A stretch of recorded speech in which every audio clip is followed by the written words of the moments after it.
This podcast is part of Another Happy Studios, the home of podcasts with passion. Hello and welcome to Still Got Legs, a Doctor Who Rewatch podcast brought to you by Another Happy Studios.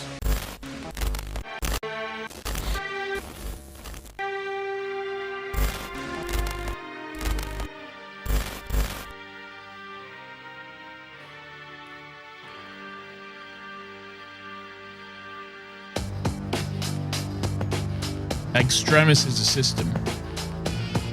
That system is our enemy. But when you're inside, you look around, what do you see? Businessmen, teachers, lawyers, carpenters, the very minds of the people we're trying to save. But until we do, these people are still a part of that system, and that makes them our enemy. You have to understand, most of these people are not ready to be unplugged, and many of them are so inert, so hopelessly dependent on that system that they will fight to protect it. Now, were you listening to me? Or were you looking for the big blue box?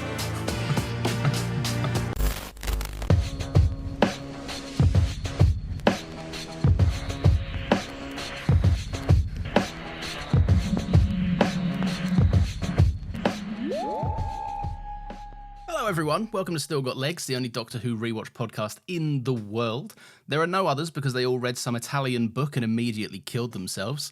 My name is Lawrence, and as always I'm joined by Nathan as we go through this fantastic journey through time and space watching all of Doctor Who. You right, Nathan? Alan Z. Geronimo Clara. You always have to throw it even when it's my go. Let me not to the marriage of true minds admit impediments. Love is not love which alters when its alteration finds, or bends with the remover to remove. Oh no, it is an ever-fixed mark that looks on tempests and is never shaken. It is the star to every wandering bark whose worth's unknown, although his height be taken. Love alters not with his brief hours and weeks, but bears it out even to the edge of doom, okay?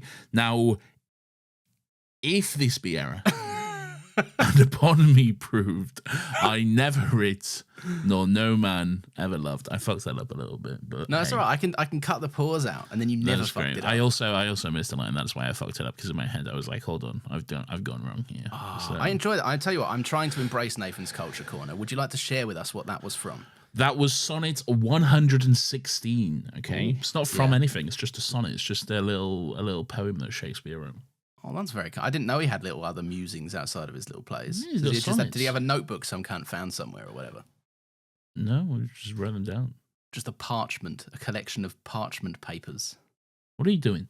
I'm just trying to figure out where these are from. I didn't know Shakespeare wrote They're from other stuff. Shakespeare. Yeah, but I didn't know Big Bill was out here doing other stuff. I thought he just wrote his plays and called it a day. No, he was a poet. And he didn't even know it. Did he know it? No, he very much knew it. Did he live to see it though? Did he live to see it? He was very much aware of it. Yes, he did live to see it.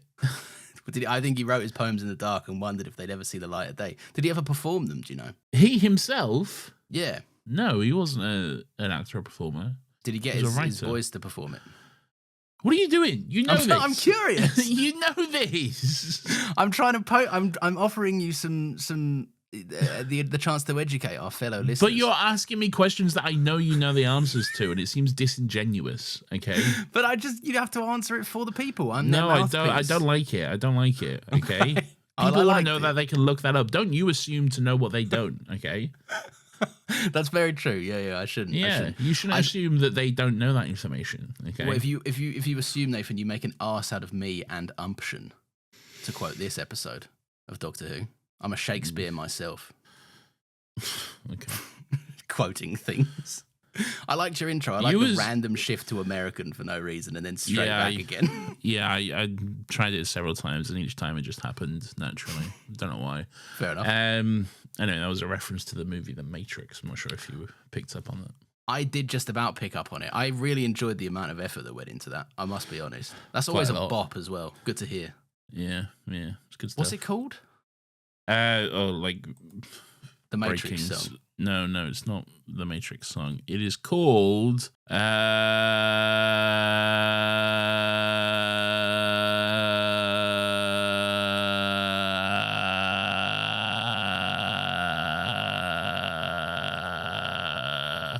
clubbed to death by Rob Dugan.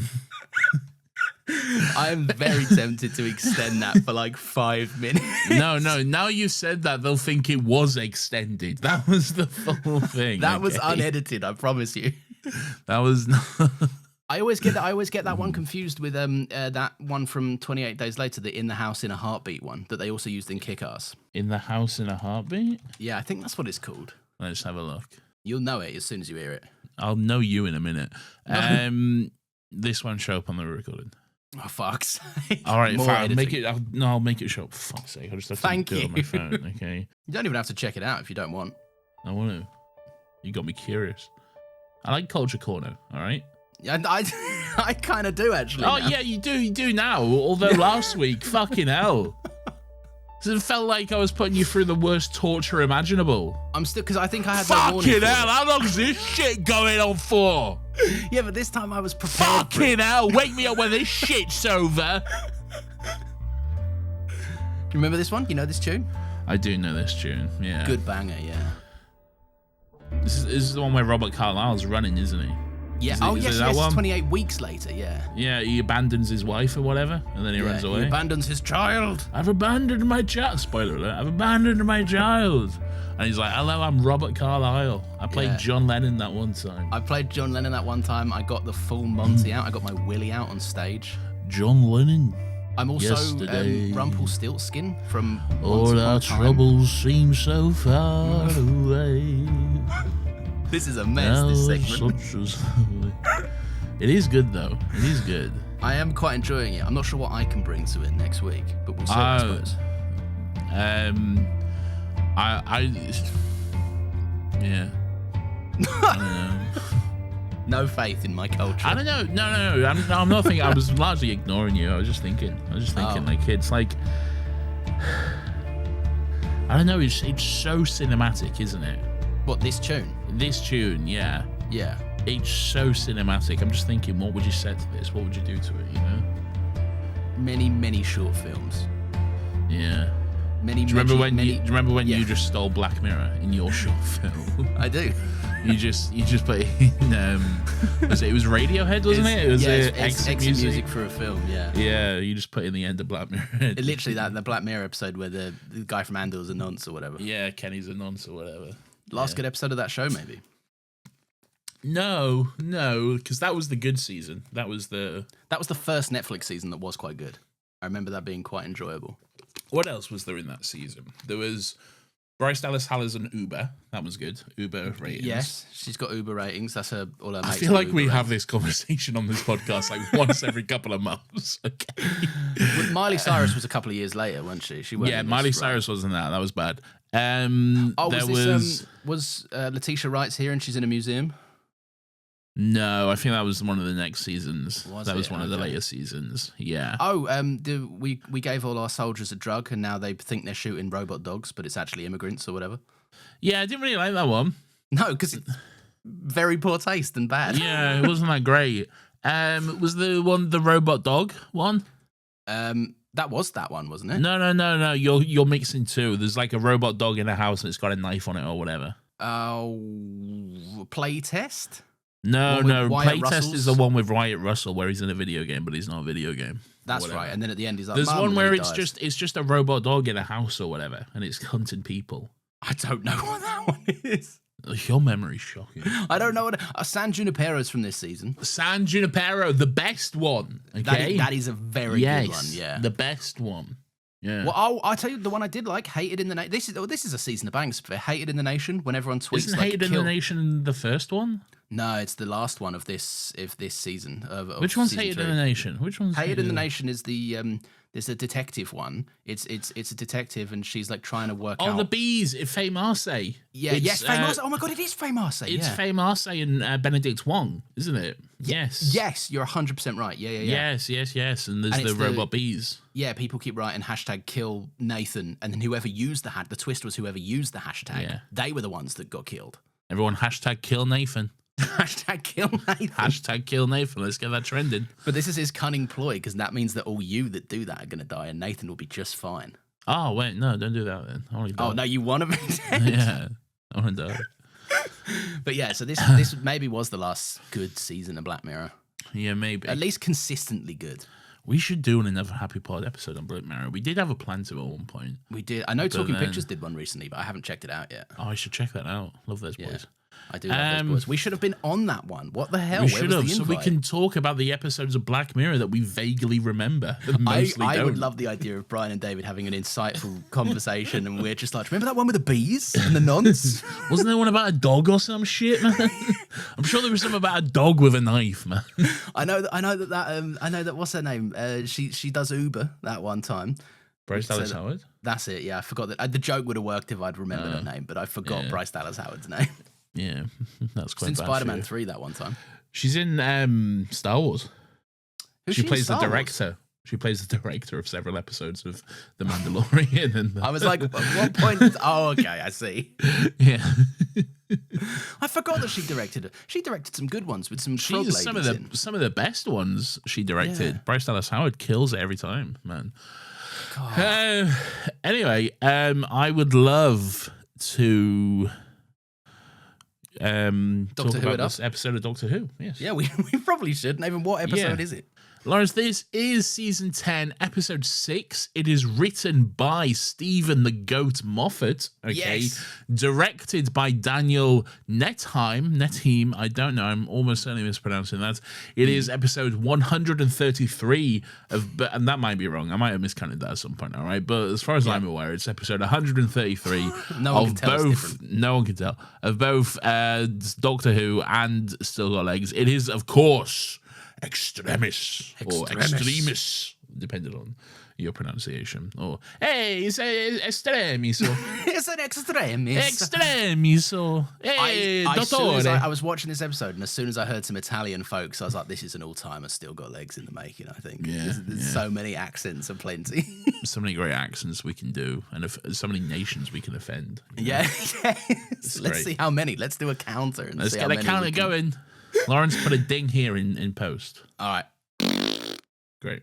I did it. I don't know why I paused. I could have done that in post. Yeah, I don't know. Yeah. You have a knack for doing that. Anyway. I know. Anywho, all right, let's get started. Lawrence, I'd love to know your general thoughts on this episode of Doctor Who that is called Extremis. So, for 40 minutes of this 47-minute episode of Doctor Who, Nathan. Oh, 40 whole minutes. I was Sounds under like the impression. The amount of time that I had sex with your mum. Yeah, there it is. Nice stuff. Good. Or the average listen retention for a Still Got Legs these days. How dare you, okay? How dare you? For 40 or 47 minutes of this episode, I was thinking, I'm having a good time. I like this, but there's a lot of spinning plates, and there's a lot of part one-isms going on here. You don't know what you're talking about. Well, dude, just let me get there, all right? Stop jumping in, right? But I'm saying, I was thinking this is good concepts. It's got an interesting tone throughout. And then the 7 minutes of this 47 minutes, or the ending 7 minutes of this episode reframe my entire opinion. And I'm now of the opinion that this is a hood classic, you might say. I think this is a fucking really good episode of Doctor Who, and I had a good time watching it. That is why they call him the goat. Yes. Okay? Yeah. That's why they call him the goat. I was thinking about this once I finished watching this episode earlier today. Just no one writes Doctor Who like Stephen Moffat, okay? And I know that's a phrase that can get you stabbed in certain parts of Doctor Who fandom culture, okay? Mm-hmm. But like, after I was forced at gunpoint to rewatch The End of Time parts 1 and 2 recently this month. Oh, yeah. Okay? At gunpoint, yeah, you're right. And I had a horrible time doing so, which you can hear on our Patreon. It's £5 a month. Sign up there, stillgotlegs.com/Patreon. No, patreon.com/stillgotlegs or anotherhappystudios.com/Patreon. It became way more shameless once you fucked it up and still tried to carry on with it. Lawrence, I don't have a job, okay? All right? This money's not ours. It's the mug's money, Nathan. It's mine now, bitch, all right? I need to pay my rent somehow, okay? Look, I was forced to watch these episodes, which are horrendous, okay? And the more I watch them, the more I realize how much I fucking hate them. They're horrible. I was begging for some good Doctor Who writing whilst I was watching them. And then I watched this, and this is the first thing I'd watched after being forced to watch those episodes. And I was like, fuck, the difference, the just everything about it is just so perfect and great, and fucking hell, I love it so much. I don't think this does suffer from part one-isms at all. But we can't really get into that too much because we are just discussing part one here today.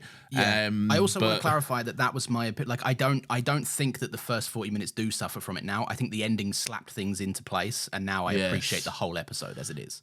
Yes, because you're a little bitch. I think this is great. I think this is an all-timer. I think this is, of course... Does anybody have any mashed potatoes? Mashed potatoes, mashed potatoes. I need some mashed potatoes for this certified banger. Don't worry, I won't do the full thing this week. Oh, but thank God. I do think... I'm just held... When he does these buttons, by the way, I'm just held hostage here. I just can't do anything for like 4 minutes. I'm immobilized. Neither should you as well, okay? Yeah. It's great, yes. I think it's absolutely a certified banger. And I have a great time with it. And I'm sorry, all you Russell heads or Chibnall heads or whoever wants to stab me out there. I'm sorry for being objectively correct and hot, all right? Sorry for being hot and sexy and right, okay? I'm sorry that I'm hot and sexy and have the correct opinion. You're truly a pioneer of your day. You truly say what the people are scared to, don't you? Look, I'll say anything, all right? Yeah, as long as they pay on Patreon. I've said many things, okay? Name one thing you've said. Hello. Oh, fuck. Fair enough. You got it there. I did. I have said that. But I think I'm inclined to agree. If I'm honest, this has got such a you charm love to Russell. it. He's your favorite. I love Russell. I love his. No, I'm not going to say that. Go on. I do like Russ. I think Russ but you're absolutely right. Russ and Stephen Moffat, they both serve completely different functions as writers. I will say it's also easy to bully Russell at the moment, though. I feel like yes, he's on a downtrodden path. I feel like Russell's lost a lot of goodwill recently in the fandom. Oh yeah, so it is easy to take shots. I will say, but but you've been taking these shots since day one. But look, I've been there exactly. All right, I was there before it was cool. Okay, you were there when it was wildly unpopular. I was there when I was in the trenches. Okay, by myself. All right. I've been fighting this fight since I was 6 years old, to quote Cassian Andor from the movie Rogue One, A Star Wars Story, directed by Bryce Dallas Howard. Yeah, that is true. Yeah, she did do that one.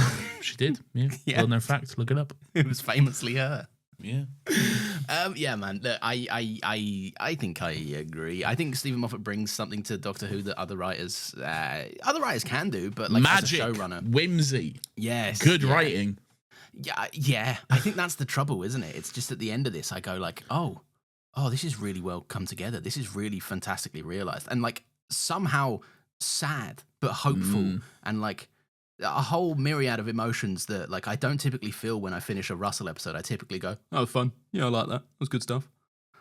But I'm not left often emotionally moved the same way I am in a Stephen Moffat episode. Do you know what this feels like? This feels like a finale that came way before the end of the season. This has good stakes and a good part 2 setup that makes me think this could easily be the end of season 10. Yeah. But it's not. It's only the middle. I know, and I'm sat there rubbing my greasy little mitts like, I've got a lot of season left. Good stuff. Is this a 3-parter or a 2-parter? This is a 3-parter, yes. This is the first official 3-part Doctor Who storyline, okay? Is that right? A fact that I was excited for you to discover, because I remember when I first watched this and I got to the end of part 2 and then they come up with to be continued. I was like, whoa, a 3-parter? Wait, that's allowed? I was like, whoa, that's insane. Because I remember that happening back in the day. But obviously that was spoiled for you. You need to blame everyone on our Discord for calling it a trilogy. Yeah, I know. Yeah, I saw those in the thoughts. I was like, well, that's that then, isn't it? Yeah, it's done. That's that done. You know. Anyway, Nathan, where do we pick up? Where are we starting this sexy episode of Doctor Who? We start in some kind of little space lake or some shit. Yeah, some kind of little lake. There's a little dude there. He's like, hello, I'm a little dude, and he's like, what are you smiling at me for? No, I'm just because I'm excited to talk about this. That's just a genuine smile. All right. I wasn't like he said something wrong. I don't trust that little smile. All right. It's a devious grin. There's a space lake, and then there's some bloke here, and he's like, death. Death is an increasing problem. There's too many people. It's good stuff. I love to kill. We kill everyone. We kill even Time Lords, but they're little tricky bitches. Yeah, the Time Lords make it harder for no reason. Ooh, he doesn't talk like a ghost. I don't know why I'm giving him this. He talks quite normally. Yeah, he's a space boy, so that automatically means he's a ghost, I guess. He's a spooky ghost. He's an ominous space boy, which means we assign him the ghosty voice. But he talks quite normally, I will say. Yeah. Anyway, then the doctor's like on a lake or whatever. This whole scene, they're kind of setting you up to make it seem like the doctor's being executed. Basically, they're like, we can execute anyone. We can execute a Time Lord, even though it's pretty tricky. We've got a thing here that can stop both hearts and all three brain stems, and it will disable regenerative ability permanently and all that stuff. And then then the doctor's like, yes, I know how it works. And he's like, ha, you certainly will in a moment, you little bitch. I do look. There's misleading and then there's just flat out lying, and I think this episode teeters on the verge of flat out lying. In what way is this lying? Because I don't know, there's just a whole much every single 5 seconds they're saying to the doctor "Ooh, we're gonna kill the Time Lord," and they are giving him I know, but it just so it's not maybe it is a misdirect and not a lie, then I guess. But the only thing is I know how it works. You will in a moment. That's a little bit yeah. Okay. You will in a moment when you watch it happen to your friend. Anyway, yes. So then he's like, the body will be placed in this quantum fold chamber, and then it rises out of the lake or whatever, and we can see it's the same chamber as the vault in the doctor's basement or whatever. Yeah. And then Missy comes out the door. Yes. Oh my God. Right. So, firstly, yes, I feel like I had a lot of things that people watching it in real time wouldn't have had. All right. For example, every time I click on BBC iPlayer, I was met with a picture of Missy in one of the last couple of episodes, and I thought to myself, it's probably her in the vault then, isn't it? Yeah. But I will say I was right, and I did say it was Missy. I did say Rassilon first. You did. Rassilon was my initial guess. A horrible guess. But I feel like most people would have correctly guessed Missy from the episode Knock Knock, though. Yes. The fact that he, was going to tell her a story and she wasn't really interested. And then he said, and it's all about kids dying, teens dying. And then she was like, oh, now I'm very interested. Oh, you piqued my interest, yeah. Come on. Who else we know that loves kids dying so much? Yeah, we all knew it was Missy. All right. So you're not allowed to claim this as I'm cool and so smart and an objective win for you. That is, I flat out didn't. Frankly, it's obvious you dumb fuck. Oh, I see. All right, I apologise. So Missy was in the vault. The doctor, this is a cool little thing, right? Firstly, it's nice to see Michelle Gomez again. Been a hot minute, and I enjoy seeing her in Doctor Who. Oh, I know. What happened with this? Yeah, let's not. No, I don't want to talk about it. We don't need to dwell on it, but yeah. Anyway, carry on. Big fart sound effect. That's what that gets. But yeah, so I do kind of like the build up to it, like the I apologize for the bloke's like, we got to kill you, we need another Time Lord, and I apologize for the choice of Time Lord, but you people are kind of hard to come by these days or whatever. Not many of them, is there? No, there's not many left, and the Rassilon's out there somewhere, so it could have been Rassilon. Somewhere. Yeah, could have been Rassilon for all we know. Yeah. But yeah, no, I do like the way that she kind of just peeks out of the thing, and it's a fun addition. She mentions that she thought the Doctor was retired. She'd heard he'd retired. Yeah. Apparently, the Daleks are always talking about him, having domestic bliss on Beryllium. Yeah. But then there is a genuine moment of what happened, and the Doctor does a face sort of. She's like, oh, I see. My condolences. I'm very sorry, which seems quite genuine from Missy. Yeah, I think there's elements of this performance where you can see that they're trying to I think. I don't know because I know the Master, right? And I don't know whether Missy's just on the smart thing to do, which would be try and gain some sympathy and empathy from the Doctor in this moment. Do you know what? You're going to be having those thoughts for the rest of the season, brother. Oh, God. Okay? You're going to be wrestling with is any of this real for the rest of the season? So good luck. Because I'm sat there, I'm thinking like, yeah, this does seem like a sweet moment, but then I'm like, yeah, but you would be nice to your executioner on the off chance that they might have a moral flip flop and sort you out. Yeah. Anyway, she gets on the little pad thing, and then it cuts away, and then the doctor is talking. He's outside the vault. He's like. Yeah. Missy, they can't know I'm blind, Missy. No, don't tell anyone I'm blind. Don't tell anyone I'm blind, Missy.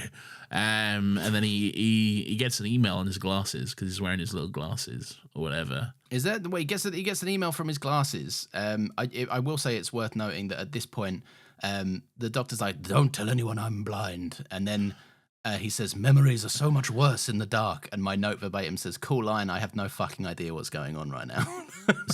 Sick. Yeah, there is just one more thing. It does cut back to the lake, and Missy just has a moment where she says, please, I'll do anything, just let me live.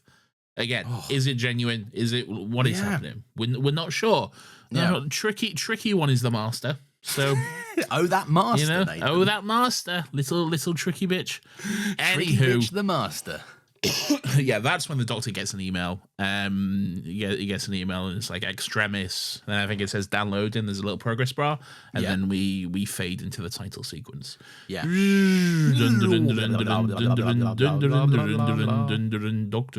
Doctor Who. We've given up doing that, really, haven't we? Yeah, we kind of have, really. Much like most things, really. Yeah, it's fair. Except Culture Corner. That will never die. Culture Corner is our new segment. It's how we start off every episode. I'm looking forward to seeing what culture Lawrence brings to the corner next week. Oh, no. Yeah. I don't like that. Maybe I'll read an entire play. Who knows?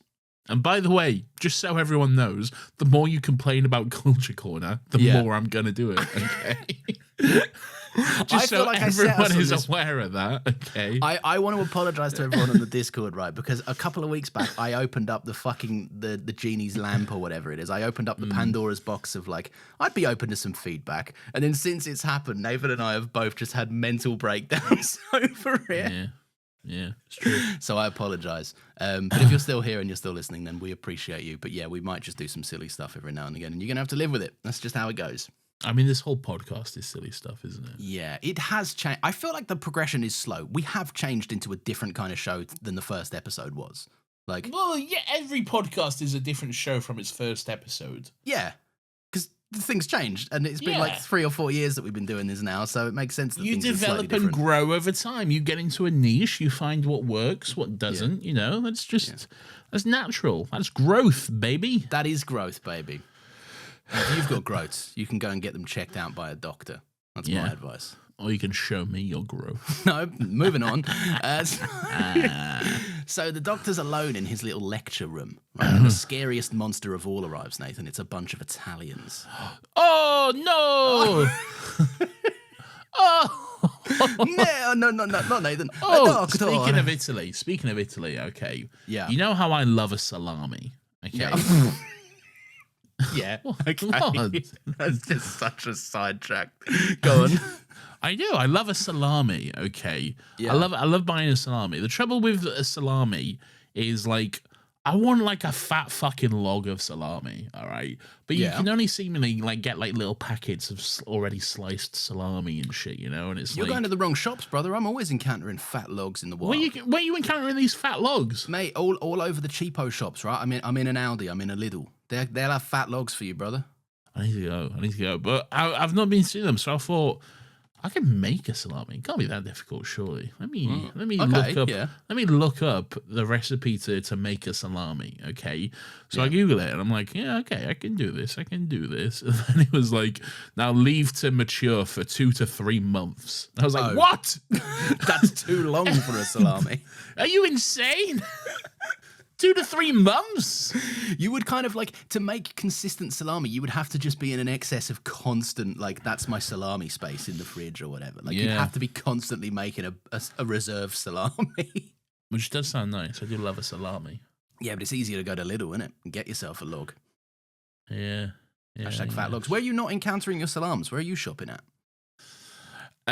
Ocado, Iceland. See, this is they're always going to fucking stint you out with little packets of things. Because I'm of the same opinion. I like them and I'll buy them if they're there, right? But my God, what a waste of money. They're gone in one sandwich. They are, exactly. Yeah, it's one sandwich's worth of salam. Yeah. And I'm like, or maybe we're eating too much salami. Yeah, I mean, that's probably it. Most people, it's like 2 slices. I'm like, 2 slices? Yeah. What am I, a child? Yeah. Right?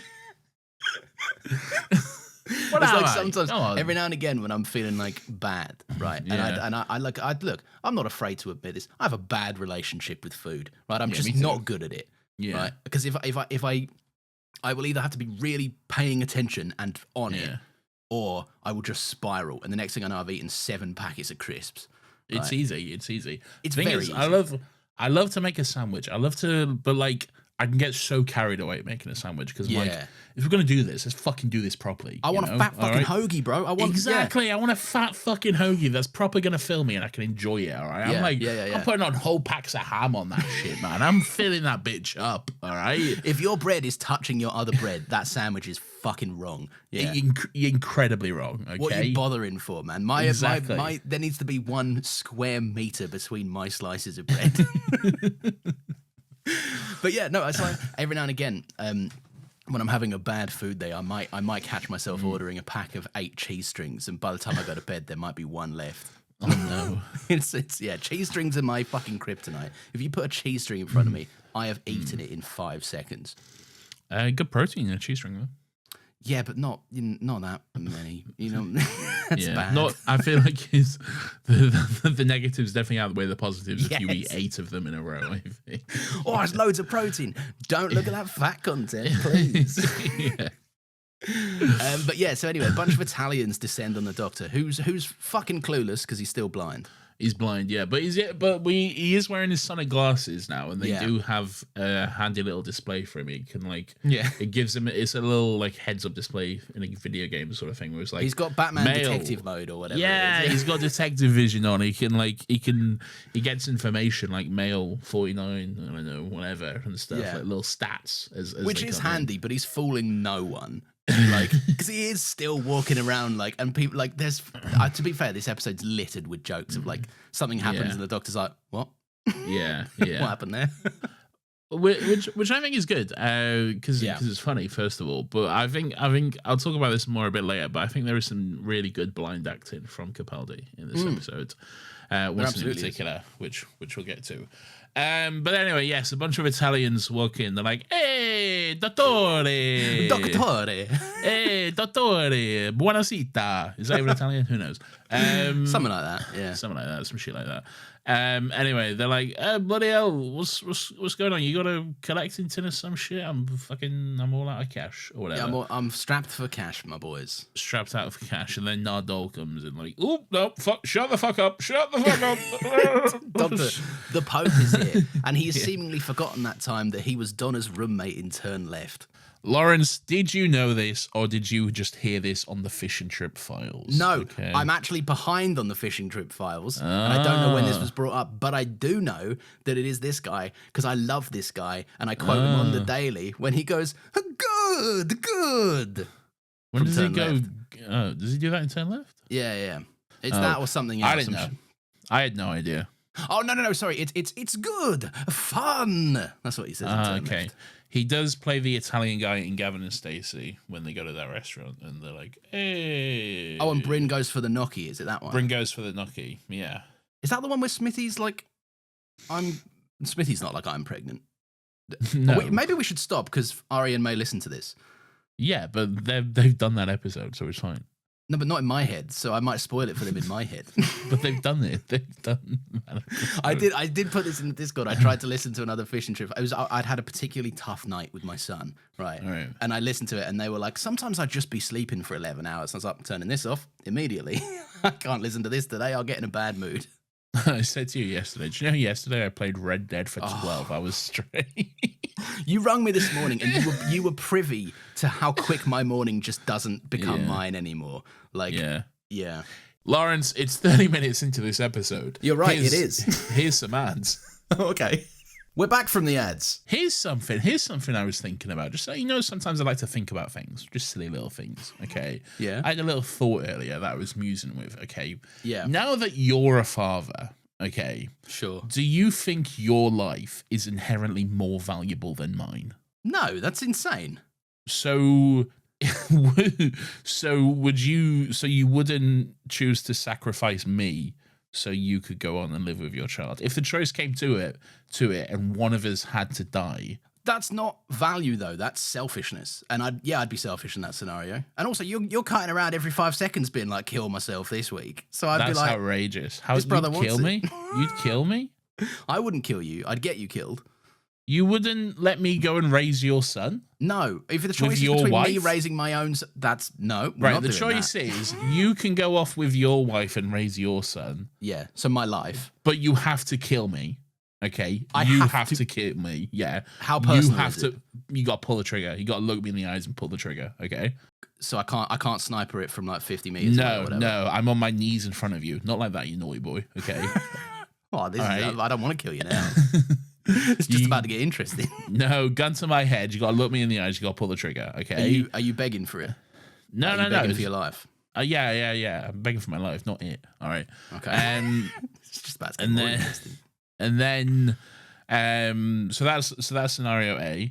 Or Yeah. scenario B, you let me live, but in doing so, you die. Okay, Yeah. but not like of a. Someone don't kill snipes you. me from 50 meters away. Yeah, you just naturally die. All right. Yeah. And then I go off and raise your son with your wife. Right, so explain what's happening here. I don't know. I don't know the semantics of it. You We know what find I'm ourselves- asking you. Have you assumed my position? No, I'm still me. No, I know What you're do you not. mean? I know you've What not do you become mean? Lawrence, but are you a helping hand to my family, or are you like, I'm this kid's dad and I'm this woman's husband now? Well, I'm still me, but I'm obviously going to raise my little boy and love my one. Right, so right, that was an important distinction because what you've done there has made it very much easier for me to kill you. That's just fine. outrageous. I can't believe you do that. That's I'd do it. horrendous. You're not going to guilt me into it. I'm fine with it now. You've dug your own grave with that. Why would you question. kill me? So I can carry on raising my son and being married to my wife? I think you've answered the question. So you do inherently think your life has more value than mine then? In your incredibly stacked and biased question, maybe, yeah. Interesting. Well, Good stuff. you think you know a person. Well, I was very excited for what that was going to be, and it ends up being the most obscure hypothetical frame to make me look terrible. it could happen. No, it couldn't. I wouldn't be holding you at gunpoint. When we find ourselves in that situation, I'll be like, look at this, huh? Yeah. Who's laughing now? We'll share a right? last moment together like, fucking, you warned me. You did say. I did say, but as usual, this will never happen. Cut to me on my knees with a gun against my head. You know? Maybe you've brought this into fruition because there might be some absolute mad cunt listening to this podcast that's like, I'm going to do that. I'm going to put that position into works. And I welcome that. Maybe we should. I don't. Maybe we should all cut this section. No. Maybe. This is good stuff. All right, but I'm not inviting anyone to try and kidnap me or Nathan and do this. Thank you. I am. So you want anyway? I don't understand. So what's going on? So the doctor's the Pope's here, and he's like, "Hello, I am the Pope. Hello, I am Pope. Doctor, I need your help with Dottore. Extremis." Yeah. Will you read the Veritas? Oh, will you read Everyone the read Veritas? the translation. They die, Dottore. Doctor. I always enjoy it when you do an impression of your what's the best way to say it? It's your grandmother-in-law, your nonna-in-law? Yeah, or- she would. So yeah, I don't know if anyone. I don't. Your know wife if is like, Italian. Yeah. My wife is. Yeah, her family are very Italian. It's very much ingrained into like Yeah. their culture and their family and stuff. And yeah, her grandmother, her nonna, she's this absolutely incredible sweet lady.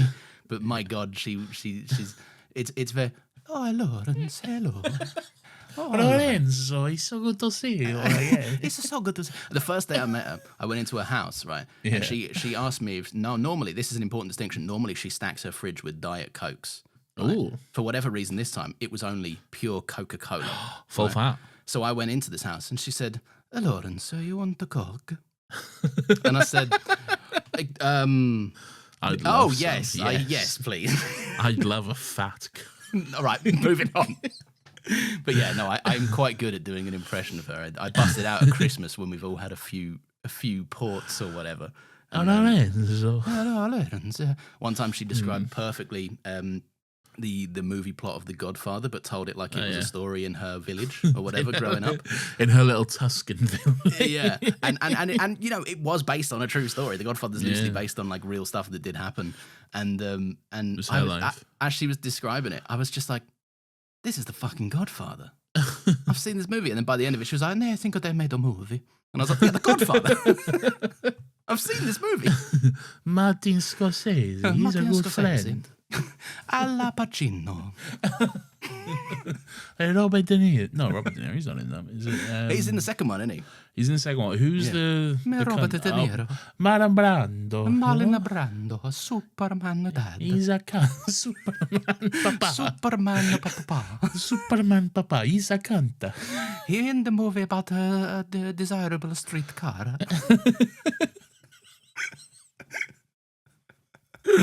Anyway, the Pope is here. He's like, what up, bitches? I'm the Pope. Look, you need to read this book. Because, basically, we got this book, all right? Yeah. Every cunt who reads this book tops himself, all right? Yeah, it's a problem. It's beginning to be an issue. It's getting to be an issue. We keep sending cardinals down there and fucking up. We're cleaning up. There's brains everywhere. It's a fucking nightmare, all right? We've had to start sending the choir boys down because they're very dispensable to us. Jesus Christ. Okay. Loads of kids are dying, more than we're typically comfortable with. All right, we need to figure this one out. Okay, great.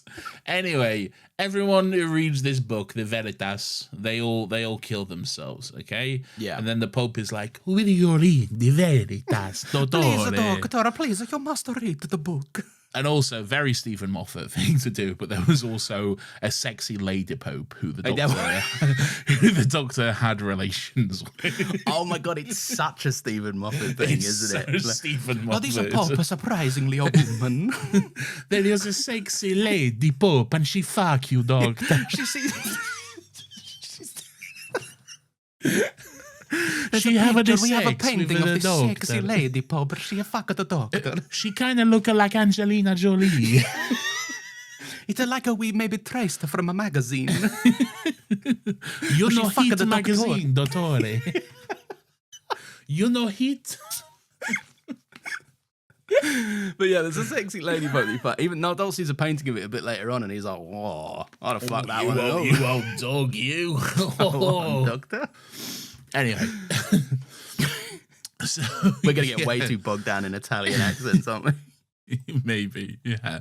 All right, what happens then? So they're like, "Yeah, doctor, will you read the Veritas?" Basically, yeah. Will you read it, please? Will you read the Veritas? I do. To be fair, right? Something serious that I do want to say about this scene is it does set up. The episode sets up some nice stakes for it, where like they remind the doctor, like, look, these guys.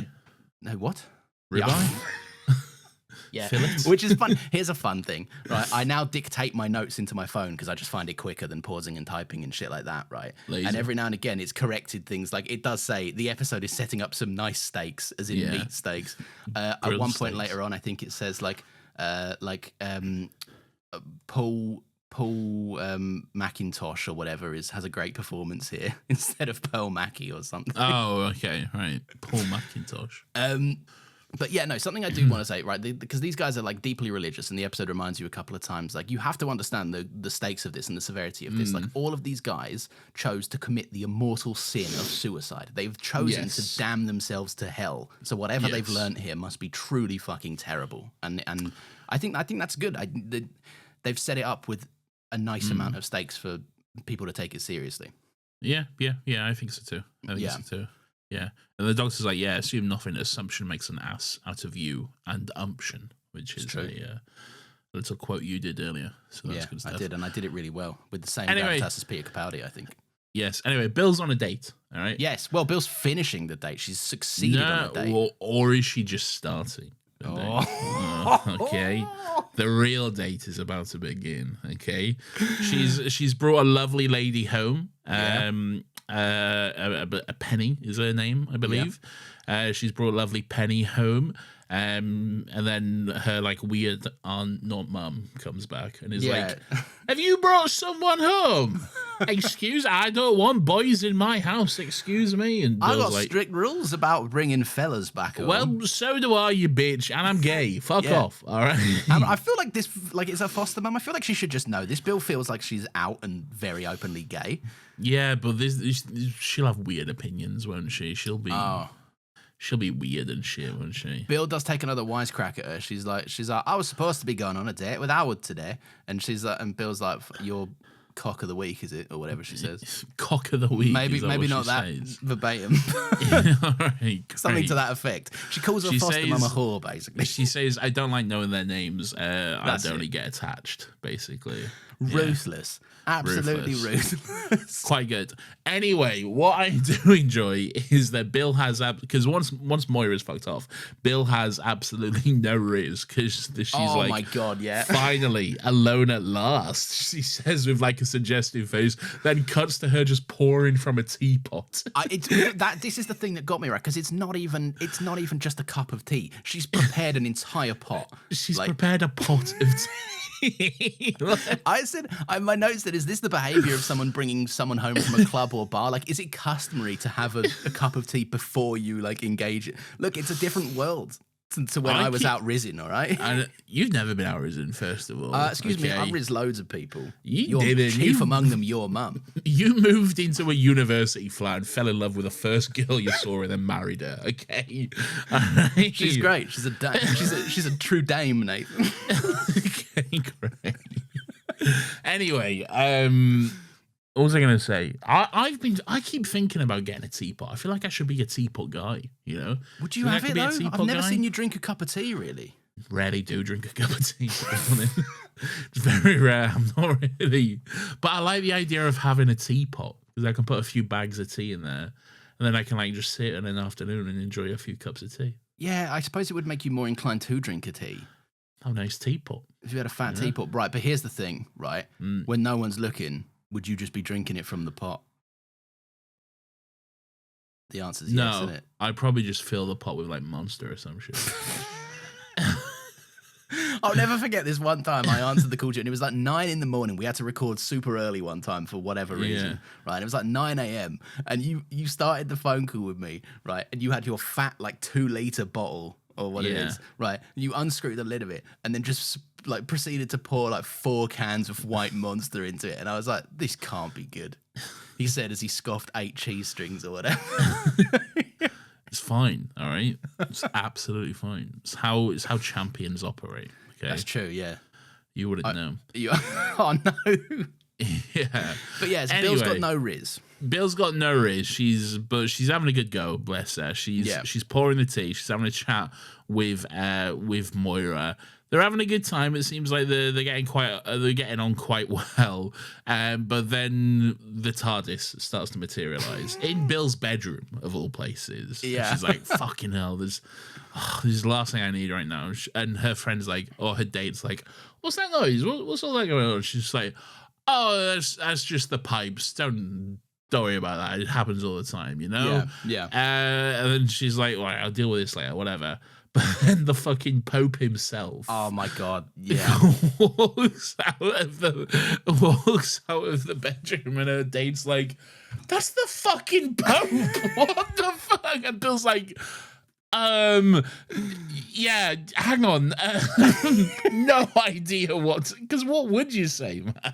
There's nothing you can do. Yeah, there's just you've lost any kind of semblance of sense, right? An underrated bit of this. Oh, excuse me. An underrated bit of this gag that I really fucking appreciate, right, is that the Pope comes in right after Bill has gone like that. Maybe this girl that she's brought home, Penny, like maybe she's not like that experienced with girls, right? Because she seems to be nervous as Bill is, and Bill's like, hey. Look, whatever you like, we're not done anything yet, but like whatever you're doing, you don't need to feel guilty about this. Like, don't worry about it. You're safe with me, right? Because you're very safe. Pope. And then literally the Pope comes in, the literal shouting symbol. Angrily in Italian. The literal symbol of religious virtuity, you know? comes out, and then Bill like goes to the bedroom. She sees like just a bunch of like cardinals and priests and bishops and shit all just crowded around her bed. And then Penny comes in as well, sees the same thing as like, what the fuck is this? What's going on? She must think it's some like weird, like, I don't know, conversion therapy or some bullshit thing, you know? My note literally says, right, like she's absolutely right. Like you would in this scenario, you would 100% Bill. You would 100% think that Bill was like some weird religious murder cult scout that's 100% like, gone out, seduced this woman, brought her home so that everyone could murder her or something. Like, spoiler alert, thank fuck this is a simulation, okay?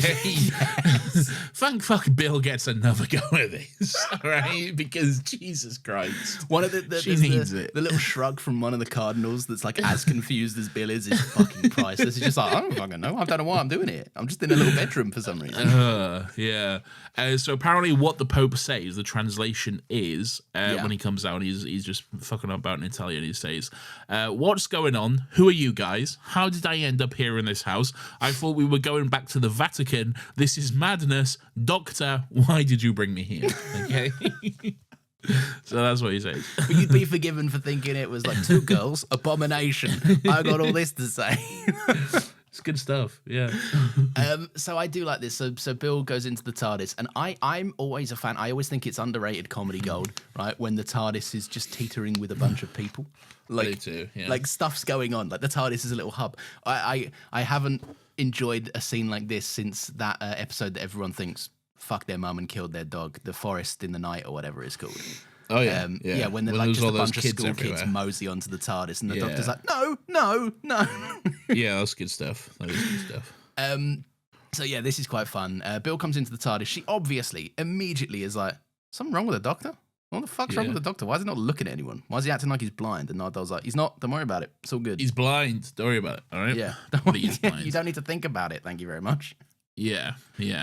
And he's like, hey, Nardole will explain what's going on to you. But then he gives Nardole a look like, basically, don't tell her I'm blind, you know? Yeah. I'm blind, but don't tell her that because no one can know.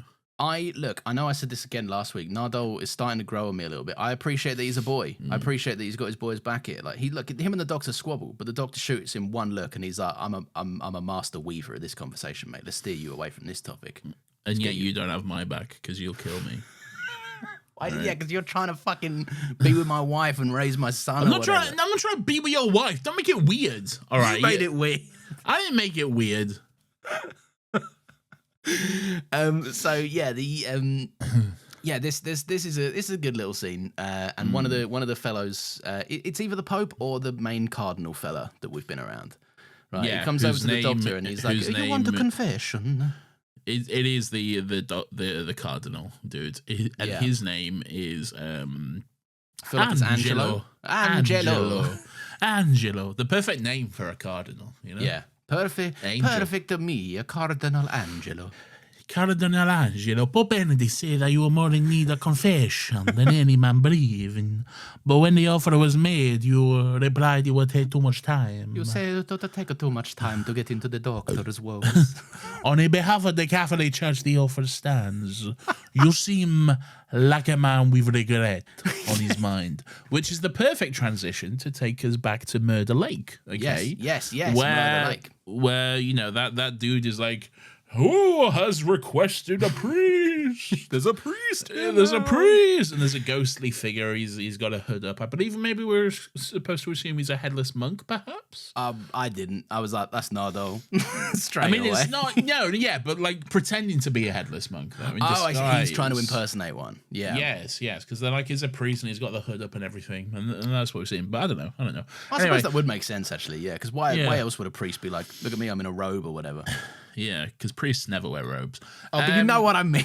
And then he's like, well, it seems religious intervention is permitted. You have 5 minutes. Ooh. I think, that, again, Stephen Moffat's great at writing. I don't know what the next two parts of this story go on to do, right? But I think Stephen Moffat's really talented at creating a banger concept and then just pissing it away for, like, just a bit of world building. I think this is really weird. These cunts that, like, we love killing. We absolutely love killing. We're a big executioner business. We kill anyone all around, right? And, hang on, let me check the rule book. Oh, fuck. All right, apparently this cunt's allowed a priest. All right, have 5 minutes. You can have a priest for 5 minutes. Like, yeah. It's a fascinating little weird space murder cult or whatever. It really is. Yeah. Moffat does love coming up with that kind of shit. You're absolutely right. Yeah. Anyway, so Nardole is a priest or whatever, and he's like naughty. He's like, well, yes, but no. He actually says goodness is not goodness that seeks advantage. Good is good in the final hour, in the deepest pit, without hope, without witness, without reward. Virtue is only virtue in extremis. This is what he believes. This is the reason above all. I love him, my husband, my madman in a box, my doctor. And it turns out he's reading from Riversong's diary, as we see. Which is a nice little reveal, I think. It's a great little reveal. It's very... Because it sounds very much like scripture, which is, I think, kind of the point of it. It sounds very much like a biblical quote or something. But this is a weird example and a weird... That's why I'm glad we spent a bit of time talking about Moffat's writing up top, right? Because this is one of them rare scenes where Moffat's able to, like, give you a warm hug while... in a dialogue sequence. Like, it holds you at arm's length by sounding very, like you say, like scripture, right? And like just the kind of like a nice fancy arty-farty way of speaking, right? And then as it starts to transition and reveal itself as like, that's why I love him, my madman in a box, you don't even need to see the diary. You're like, that's River. It's River. And then when the diary comes out, you go, oh, this is lovely. It is lovely. What a great little dialogue exchange that you're able to just kind of like not subvert you, but like switch it so elegantly from one thing to another. 100%. Yeah. Oh, by the way, there was ads like half an hour ago. Maybe. Oh, I broke glass in case of ads. Yeah, we broke glass. All right, sick. Anyway, and maybe there's some more now. Lawrence, it's an hour into this episode. Oh, what's it time for, Nathan? It's time for some ads. Great stuff. We're back from the ads. Anyway. That was nice and efficient for me in the editing room. I like that. Great. Anyway, so Nardole is like, yeah, your missus wouldn't approve. And we get kind of like, I guess, the backstory on Nardole, why he's here, I guess, because he says he followed them from Darillion under explicit orders of your late wife. So it was actually River who basically told him to stay with the doctor and look after him. And he also says, I have full permission to kick your ass. Yeah, so, I like that River's charged him with this mission. Just like keep an eye on him because he's going to go off the deep end like a weird dramatic cunt now, But like kick his ass if you need to, and you will need to. Yeah, okay. You will need to whip him into... It does recontextualize a lot of stuff, and I think there's another great scene that Nardole gets later on in this episode that's like, yeah, he takes it seriously, and I respect that about his character. I think he's look, jury's still out on Matt Lucas. I still haven't done my research, right? But Nardole as a character, I think, is quite interesting so far. Yeah. And I'm glad he's getting a bit more play because he was absent for like the first... To establish Bill efficiently, they held him back a bit, didn't they? Which I think was a right call, I think. Yeah, I think so. But I do think the three of them work as a good team. Anyway, so back in present day, in, I don't know, the Vatican or wherever the fuck they are, they're like, right, so you're blind and you don't want your enemies to know. Get that. That's all sorted. That's all gravy. But why the fuck don't you want Bill to know? Okay. Yeah. And the doctor's like, should just be worried that people shouldn't be worried about me. Okay. And then Nardole's like, no, that's not the real reason. The real reason is because then it becomes real and then you have to deal with it. All right. Yeah. Yeah. Here's something fun. Right. Watching this scene, I was like, I'm starting to see why 12 resonates with me quite a lot. Right. And it's not because I necessarily like connect with him as a character or feel like I can relate to him as a character. Yeah. But 12 reminds me a lot of you, I think. How fucking dare you? No, okay. Not for this. You need to wait for the next thing. I did not hear that line and go, that's very relatable to me. Okay. Not that line. The next line where 12 says something to the effect of like the fucking like he's like, oh yeah, you're absolutely right. But fuck you, and now I'm going to even harder not do this thing that you want me to do or whatever. I have no idea what you mean by that. No? Nothing to do with Culture Corner or anything? Culture Corner? What do you mean? Well, everyone's like, don't do it. And you're like, no, I'm gonna do it harder, actually. I don't know what you mean. What happens next? What's going on next? Well, that's why they see the sexy lady pope portrait. Oh, yeah. Because they're going into like, I don't know, the under secret evil library of the Vatican or whatever. Every Vatican in fiction has a secret lair underneath. I think it's just the one Vatican. Yeah. I think they're all the same Vatican. But yeah, there is always a fucking there's an under thing. There's an Assassin's Creed tomb or a fucking this is where I keep my big powerful stick. Is I keep my big egg here. It's my big golden egg, you know. Oh my god! I like a fucking. There's a what is it? What's that Da Vinci thing? The Da Vinci thing? Yeah, the Da Vinci thing. What, the thing that he builds for Ezio? No, the actual real Da Vinci. No, I'm not talking about Assassin's Creed here. The Da Vinci. There's like a book and a movie. The Da Vinci Code. The Da Vinci Code. Is that in the Pope? Is that in the? Is that in the? Is that in the Pope? The Pope must have come across it at some point. Probably. No, is that in the? Is that in the Vatican? I can't. Seems remember. like it'd be set in the Vatican, doesn't it? It's got those vibes. It's got Vatican vibes. Yeah. Or maybe it's just set in that French museum or some shit where they're like, "Hey, it's that Mona Lisa." You know? I've seen the Mona Lisa in person. Very underwhelming and boring. Very underwhelming. A lot smaller than you'd think. You're like, is that it? Yeah. I'm like, Pam, is that it? Yeah. Is that it? Such a big wall for such a seemingly dull, small painting. Big wall, big crowd. All right. Yeah. Every cunt's like, oh, let's go look at this painting. I'm like, yeah. All right. And for what? Yeah. Let's all get a picture with this painting. Is that How about I get a picture with your mum? Yeah, exactly. Yeah. Your mum's way sexier than the Mona Lisa. Yeah. And then if you're listening, like, who are they talking about? Your mum. Your mum. Yeah. Nathan and I have got a picture with your mum.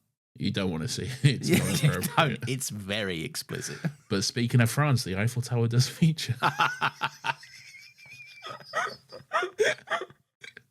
And I'm not talking about that. Anyway, let's move on from that. They go to the secret Vatican, right? The sexy lady Pope guards the secret Vatican. Yeah. She's like, I'm the sexy. By the way, I looked it up. There has never been a woman Pope. Okay? No, of course there fucking hasn't. I wasn't sure. I had to look it up. You know? They'd fucking die before they let a woman fucking ascend the Pope throne or whatever it's called. Well, we just had a new Pope. It could have been a woman. Instead, it was been a woman. Else. Is it American now? Is it a Yank? Yeah. Is that? Can we say what? Yank? No, I'm being racist towards Americans. It feels because mean. I said Yank. But does it not feel mean? I feel like it's got connotations, no? No, he's just short for Yankee. Oh, okay. You there, Yankee. You there, Yankee boy. Yeah. Yeah. Do you ever call an American Yankee? They're like, I'm not a Yankee. I'm from Texas. Great. What do you mean?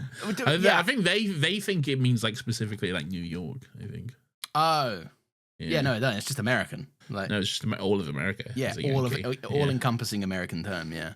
No, I think the new Pope is American. And he's like, I've got a new fake name or something now because that's something I do for some reason. Yeah, you're always like Pope Benedict or Pope like fucking... Yeah, you can be a John or a Jeff or a Benedict or whatever. Like, yeah, a John or a Jeff. I'd be Pope Keith. That's my dad. Don't be Pope Keith. I'll be Pope Keith. Could I be the first Pope to ever be called Pope Your Mum? Not your mum's name, as in Pope Your Mum. Is the Pope allowed to fuck? No, I think he's famously celibate. No, because you. Oh, really? It's a life of the cloth. That's outrageous. I'm gonna look this up. And not that kind of cloth. You're not wrapping it up. Can the Pope fuck? I don't know how to respond to that. There you go. Just tell us straight up. Does he fuck? Just tell us. Let me Google this. Can the Pope fuck? I think what you're looking for is the Pope celibate, Nathan. Although various local church councils had demanded celibacy of the clergy, in a particular that word, it was not until the Second Lateran Council, 1139, that officially made the promise to remain celibate. Check this link out. You sent me a link to Wikipedia, a list of sexually active popes. Which I believe is Dave Warnicki's from Do Go On's favorite Wikipedia page. Is it really? Yeah, he's mentioned this several times. Relationships with men. There's gay popes. That's gay, man. They can't be gay popes. That's sick, dude. Mate, quite relationships with men and women. Bi popes. Bi popes. Yeah, it says relationship. My favourite little subsection on this is just that all of them, they're like all sexually active, but every single one of them pretty much says not married. It's like bro was slipping out of the Vatican. They built a secret little Batman escape tunnel in the Vatican for the Pope to go out in his mobile and fuck. Yeah, Rodrigo Borgia's got to be on here, isn't he? He was doing nefarious crimes. Did Cesare Borgia become the Pope at one point as well? No, he wasn't the Pope. He was Cesare Borgia. He was having it off with his sister, wasn't he? Yeah, so was his dad. They were all doing that. That's fucked. Yeah, man. It's not nice. They're not I'll be honest, family. I'd rather be celibate than be fucking, like, my family. Cesare Borgia. Cesare Borgia. Rodrigo Borgia. Anyway, so that's the popes. They're all out here fucking. Anyway, shout out to the Pope. They do be out here fucking. Yeah. The Pope laying pipe. Would you be the Pope? No. Why would I want to be the Pope? I reckon it'd be a laugh to be the Pope. No, you'd have to read so much Bible. Nah, just get the audiobooks. Go on Kindle. Get my AirPods in. You got it on Audible? How many credits?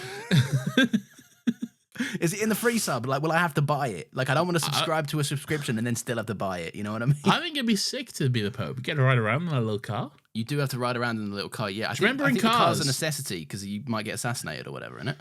Yeah, maybe. Do you remember in Cars when there's a Pope-mobile for the Pope-mobile? Oh, my God, the how much that just jams some questions into the Cars universe. Incredible stuff. Car religion, car 9/11. I think is the leap you can make there. We've done a whole thing on it. There's so many leaps you can make. Beautiful stuff. I'd be the Pope. I think I'd be a good Pope as well. What kind of Pope stuff would you do? I don't know. What does the Pope even do? Mostly sits and touches the heads of kids or whatever. Yeah, he's mostly just like, religion, no, yeah, religion, not all inherently But now Italian. the new one's American, isn't he? So he's like, cheeseburger. Religion. Guns and cheeseburgers. Guns and cheeseburgers. Jesus said to let there be cheeseburgers and AR-15s. Now that's more offensive than saying Yankee. That's definitely more offensive. Yeah, I'm glad that was you and not me. Yeah, but a good riff I appreciated nonetheless. So right, what's going on? So yeah, they go to the secret part of the Vatican, right? And he's like, "Oh, these are books, so they try to fucking kill you if you read them too much. These are books. They're too dangerous, my friend. They're dangerous paper. Forbidden hell. These are my forbidden texts. Don't read them. They're filled with a porno mag." Maybe this is where the popes come. Those more celibate popes come down here to fucking straight jerk it. The under Vatican is just the Pope's gooning lab or whatever. Their goon cave. To get down to the secret lair of the Vatican, it's got the red curtain that you have to pull to the side. That's crazy. Anyway, good on the Pope. Yeah. Anyway, so they're in this big library or whatever. Yeah. And then they're like, "Oh, we're going to go walk through this library." The doctor's blind, so he doesn't have a clue what the fuck is happening. We are in the biblioteca. We're in the biblioteca. ¿Dónde está la biblioteca? Which I think, is that not Spanish? I feel like that was Spanish. That is Spanish, yeah. It's Spanish. It's very famously Spanish for where is the library or some shit. Yeah, and everyone's seen that Community episode as well, which is how everyone knows that. Esta, la biblioteca. Yeah, we've all seen it. What was I saying? You put me off so now. The guy's like, "Don't go wandering because the library or whatever it is designed to confuse you." Yeah, it's a weird library or whatever. Yeah. But then there's a big light in the library. There's a big light in the library. And a mysterious light. And the doctor. This is another one of them fun moments where the doctor's like, "Fuck's going on? Why's everyone wigging out? What's happening?" And then Nardol's like, "Oh, look, it's a mysterious light approximately 10 feet in front of us, shining round the corner," you know? So the doctor kind of approaches it, and you can see his little glasses struggling to keep up, trying to scan out what's going on.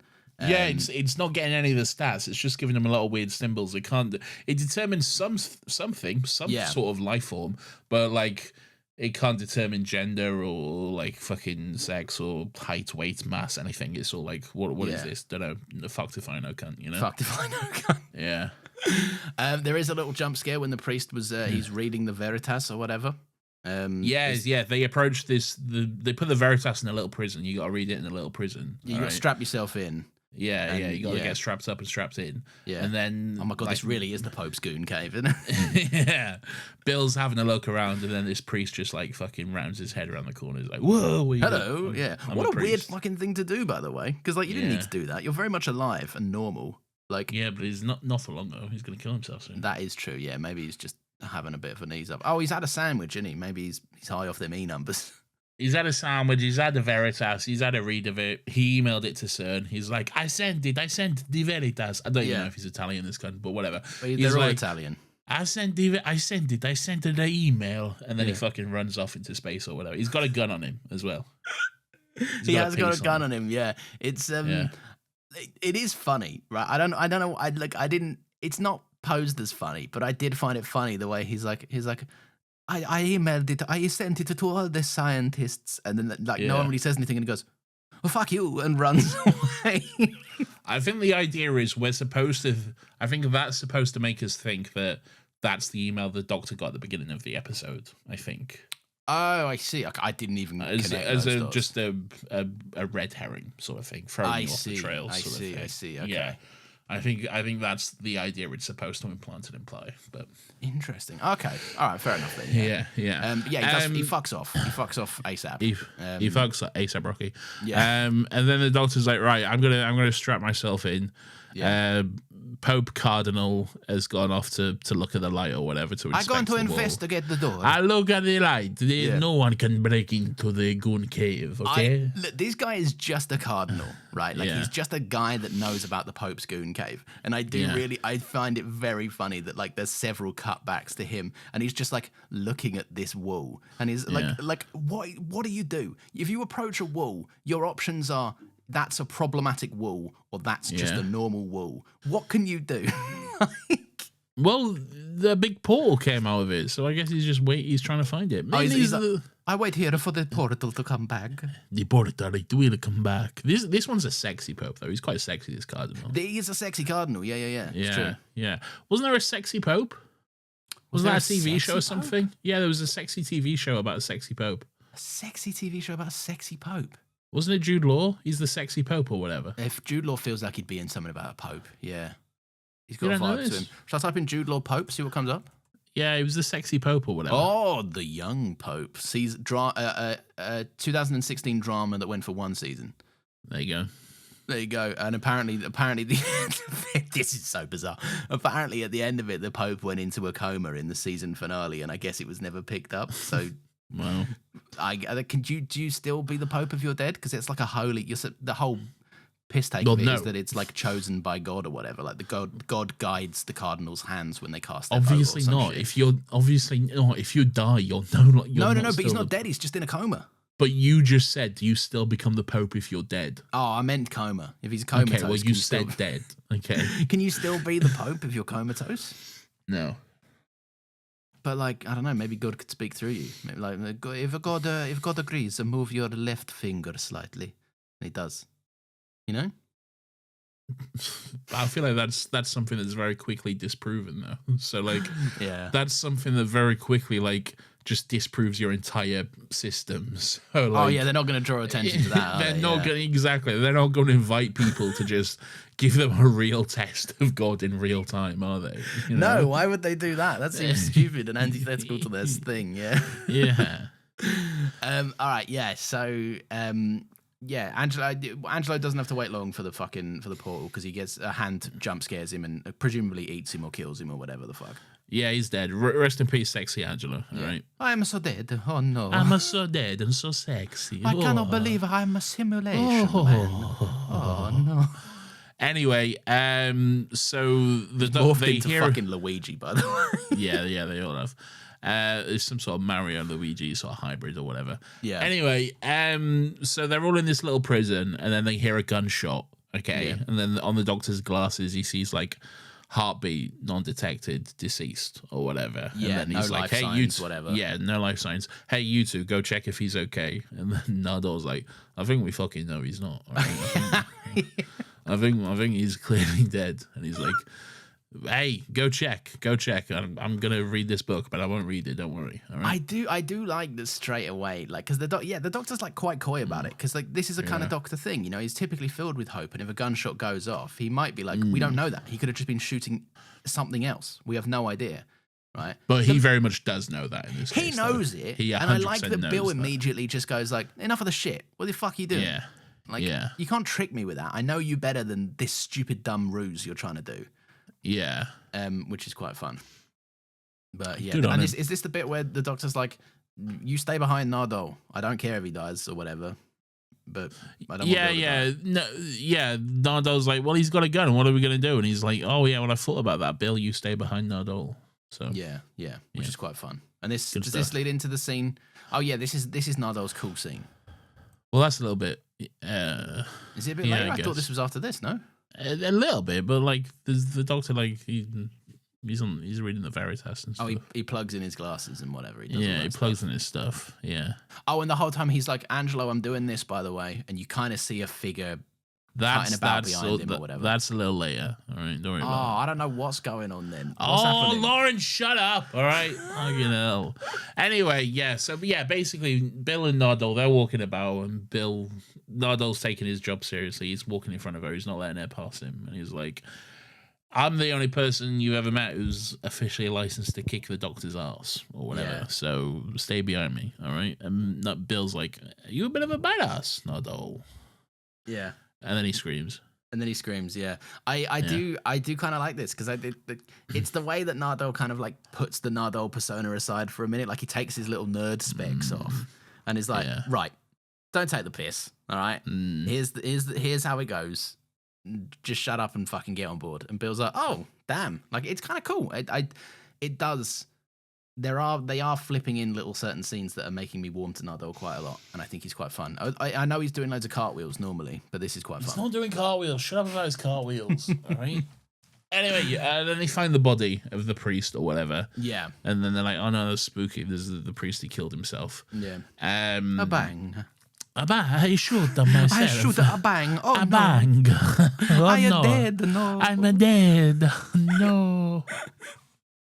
And then they see the light appear again, and they're like, let's go have a look at that. They do see that, like, that portal light, and they're like, oh, fuck, let's have a walk towards it, you know, towards the light.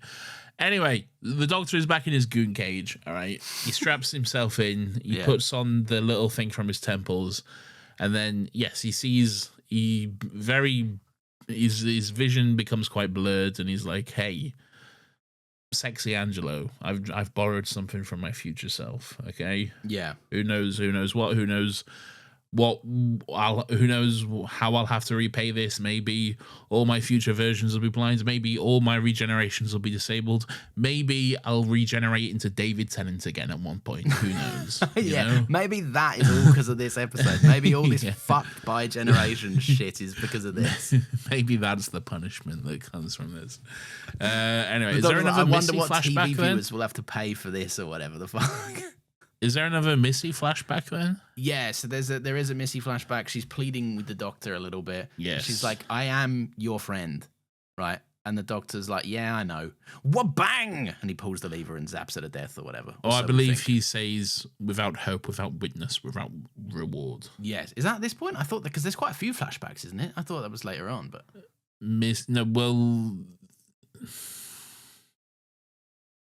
Missy says that. I could very easily be wrong, so I'm just going to take your... I think it's correct. All right. Given that I'm reading it off the script. Fair enough, so you know then. So why don't you just say I know? Yes. So this is it's a good little scene. It's the doctor, quote unquote, kills her, and then he's like, now I'm going to watch over your body for 1,000 years. The oath. It's the oath. Yes, it's the oath. We know the oath. Yes. Yeah.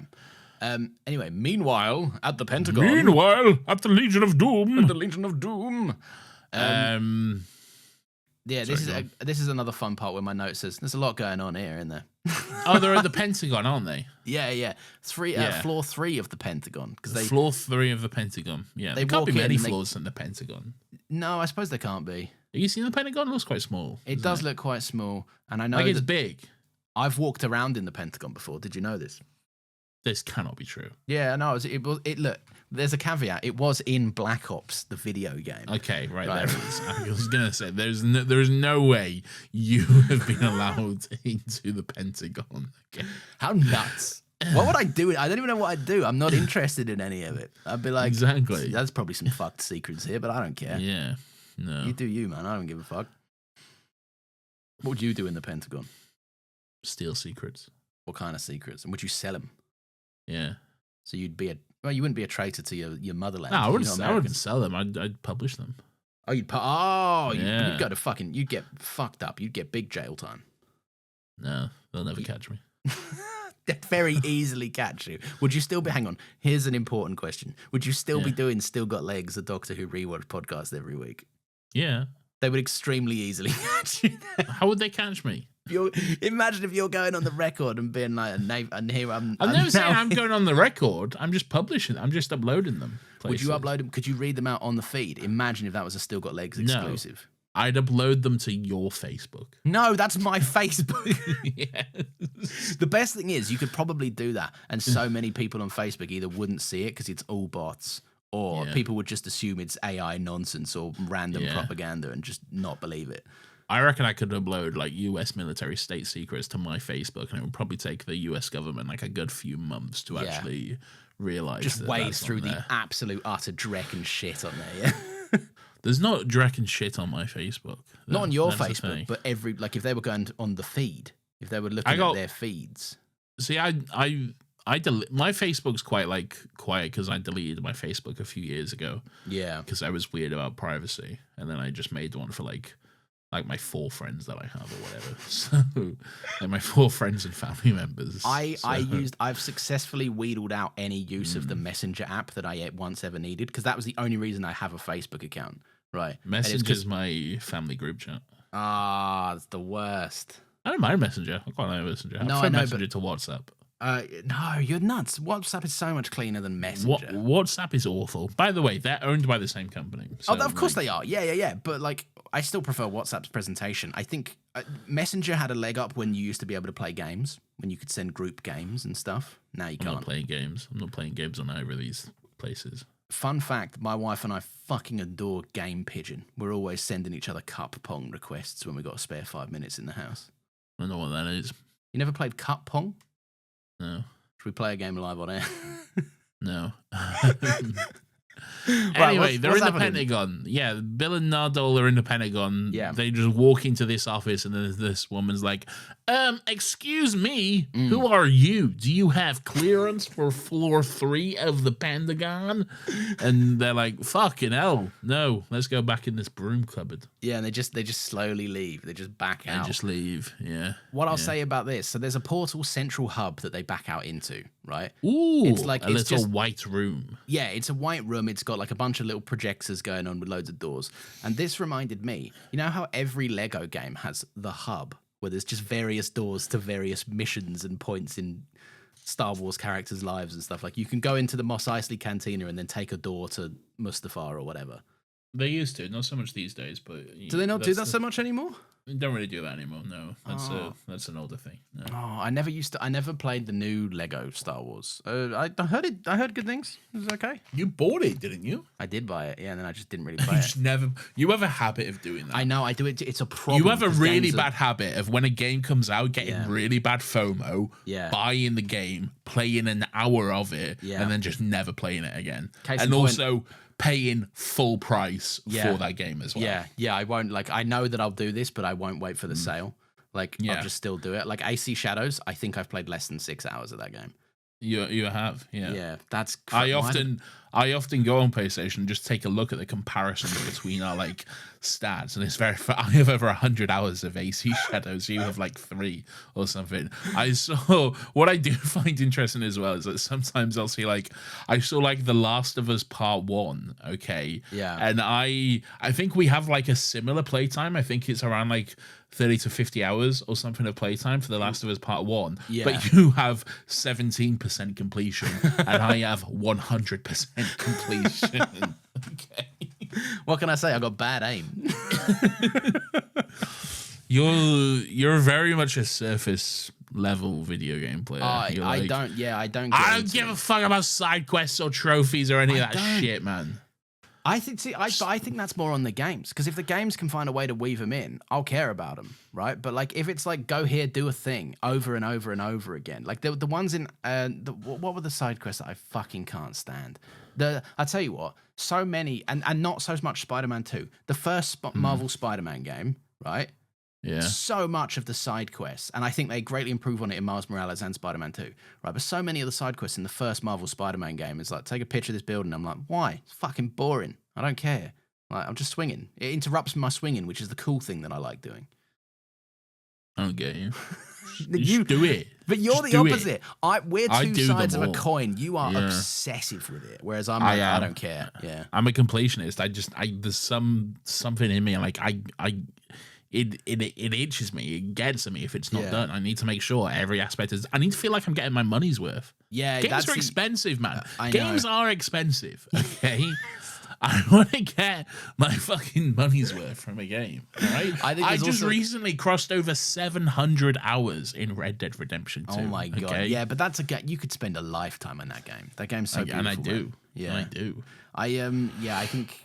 Also, there's an element of it where you like it makes your brain go burr in a nice way. I think to complete a game to 100% a game. Yeah, it does. I'm very much a platinum hunter. Yeah, you are. You absolutely are. Yeah. Love getting that fat plat. Sometimes you gotta get a fat plat. How many plats do you have? I don't think you got a single one, probably. Do you? No, I don't think I do. No.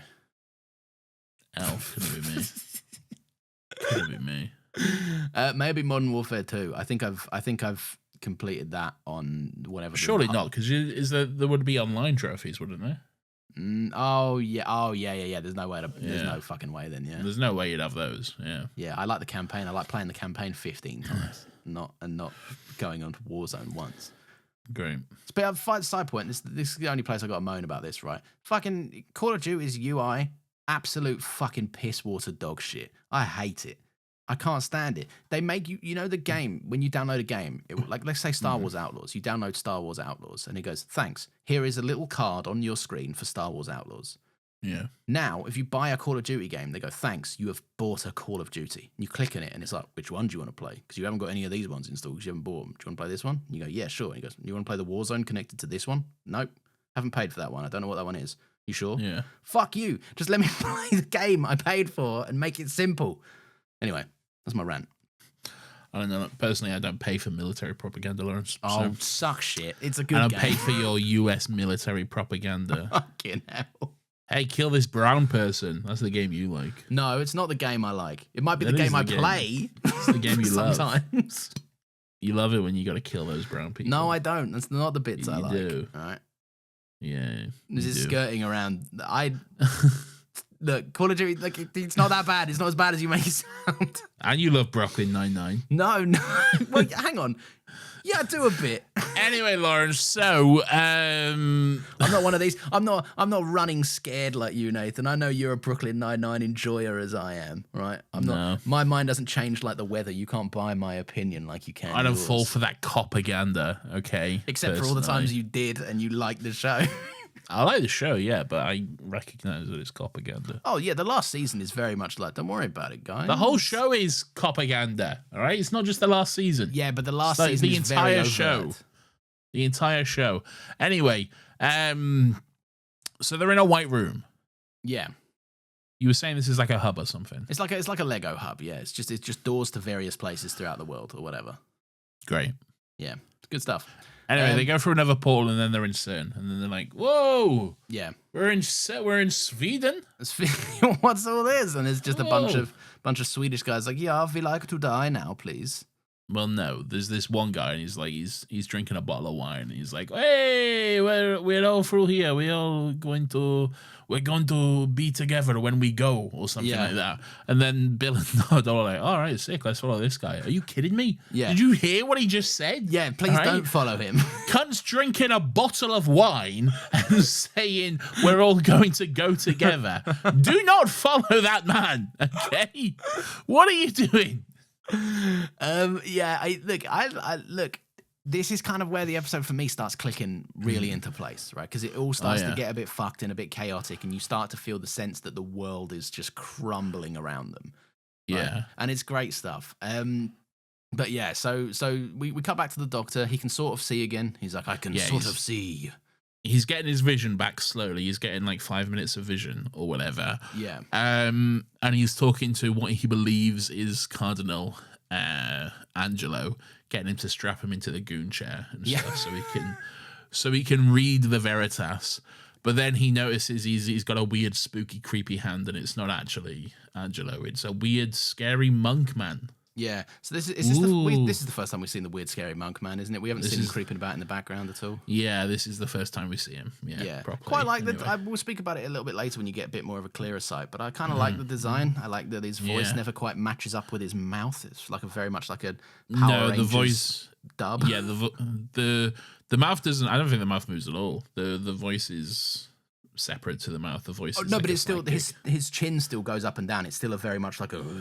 I think that's more just his mouth, just like. Oh, he's doing a growl, is he? Yeah, I think it's the voice is like a psychic thing. I think. Ah, okay. I mean, still pretty fucking cool.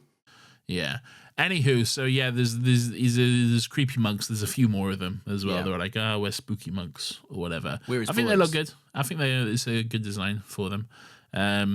Yeah, it's good stuff. Yeah, the Doctor's just complaining about Moby Dick or some shit. Yes, he says, what is it? He says there's a couple of other fucking. Basically, he's discovered fucking Audible or whatever. Right? Yeah. And he's like, there's a couple of books I could have fucking used that for, right? You know, Moby Dick, just shut up and get to the fucking whale. Which is quite fun. Good stuff. Good stuff. You ever read Moby Dick? I haven't. Can't say I have. Something about a whale or something. Yeah. I heard there's something about whales. Yeah. I've listened to the Do Go On episode that is not about Moby Dick, but it's about the story that Moby Dick is the real life events that Moby Dick is actually based on. Yeah. Which was turned into a movie, like the story that it was based on, starring Tom Holland and Chris Hemsworth. Oh, directed by Ron Howard. I'd heard about this movie, and that's how we got an in with Marvel through Chris Hemsworth, right, for the Spider-Man audition. No, I think it was already Spider-Man at that point. Oh, was he? Oh, okay. It was around about the same time or something. I don't know. Yeah, but yeah. Cool. Yeah, good stuff. Good on them. But yeah, so this is what's going on now? It's the. Why don't you tell me what's going on? I will tell you what's going on. Yeah. All right. So the Doctor, the monster's there. And he's like, listen, bitch, right? This is not a game. And he's like, it very much is a game. And the Doctor's like, good, because I win, motherfucker. And he takes the laptop and he runs the fuck out of there. He grabs his laptop and he runs away from the goon cave. Yeah. Get me out of this goon cave. Get me out of this goon cave. Yeah. I did steal that guy's laptop, though. It's got loads of porn on it. Yeah, that's what I'm saying. He's grabbed the laptop. He's grabbed his goon fuel. He's grabbed his goon fuel. But then the monk's like, Doctor, we have the Veritas. Yeah. And he's like, yeah, but I've got a laptop, bitch. Yeah. I like that, though. It's quite funny. Yeah, he makes him think like, well done, you kept your weird little fucking paper or whatever, but bro, anyway, emailed it. Cut back to Sweden or Switzerland or whatever the fuck country CERN is in. It's in one of them. Yeah. And then they're all like, hey, we're 5 minutes until everything's great or whatever. Yeah. And everyone's like having a drink and they're looking terrified. Well, some are looking quite distraught. Some are just having a good time. You know? Yeah, so there's a healthy mix of people having a knees up and people kind of like, oh my god, I'm gonna die in this stupid fucking building or whatever. yeah. Now Dole tells Bill to look under the tables, and there's a whole bunch of like dynamite and shit strapped to them. So not since the sound of drums have we seen such comical red dynamite sticks. No. The sound of drums is so much worse than this. This is fine, I think. The sound of drums one is only worse because it has a red little digit timer on it as well. The sound of drums one has like the big fucking like wind up clock on it and everything. Oh, like it does. Like the whole fucking cartoon bomb shebang, mate. It's awful. It's got like the little rope or the little string out the top, and you see a little spark going down it. I'm probably sure. I don't think it does that. No. Okay, we can move past it. I was doing a little joke. I don't like it. Fuck's sake. It's still silly though. It still looks a bit goofy, I think, but it isn't as goofy. Yeah. Anyway, some are having a drink, some are crying, and then he's like, "Hey, we're all gonna die or whatever." Yeah. And then Bill goes up to this cunt and is like, "Hey, what are you doing, cunt? Why are you all gonna die?" And he's like, "Oh, you haven't read the Veritas, have you?" You clearly haven't seen it. I like this. I quite like a little detail in this scene because as a TARDIS team, I think Nardole and Bill work really well together. And this is maybe the first time they've really shared moments of an episode themselves without the Doctor being present. Yes. But I do like that you get Bill is way more interested in bringing the humanity to the team, whereas Nardole's way more analytical and do what needs to be done kind of guy. Because Bill goes up to these people and she's like, "Hey, don't get blown up. Why would you do this? Let's try and save you." And Nardole's like, "Bill, we got to fucking dip, man. These cunts are toast. Like, let's leave." Yeah. I think that's pretty good quite stuff. a fun little detail. So this CERN guy, he's like, "Hey, choose a number. Yeah. Any number you want. Choose a number, both of you right now, and then say it when I tap this table." And then they're like, "Fuck off, cunt. We gotta go." And then he's like, No, just do it. Just do it. Just do it for me now." Yeah. Taps the table. They both say 36. Okay. Yes. Yeah. He's like, "Right. Interested. Try again. Let's do it again." Tap the table, 17. Yeah. Again, 9, 48, 103, a million, 7,000,007. And then he joins in and is like, 67, Yeah. 905, 20, 460, 12, 4, 87, 702. Yeah.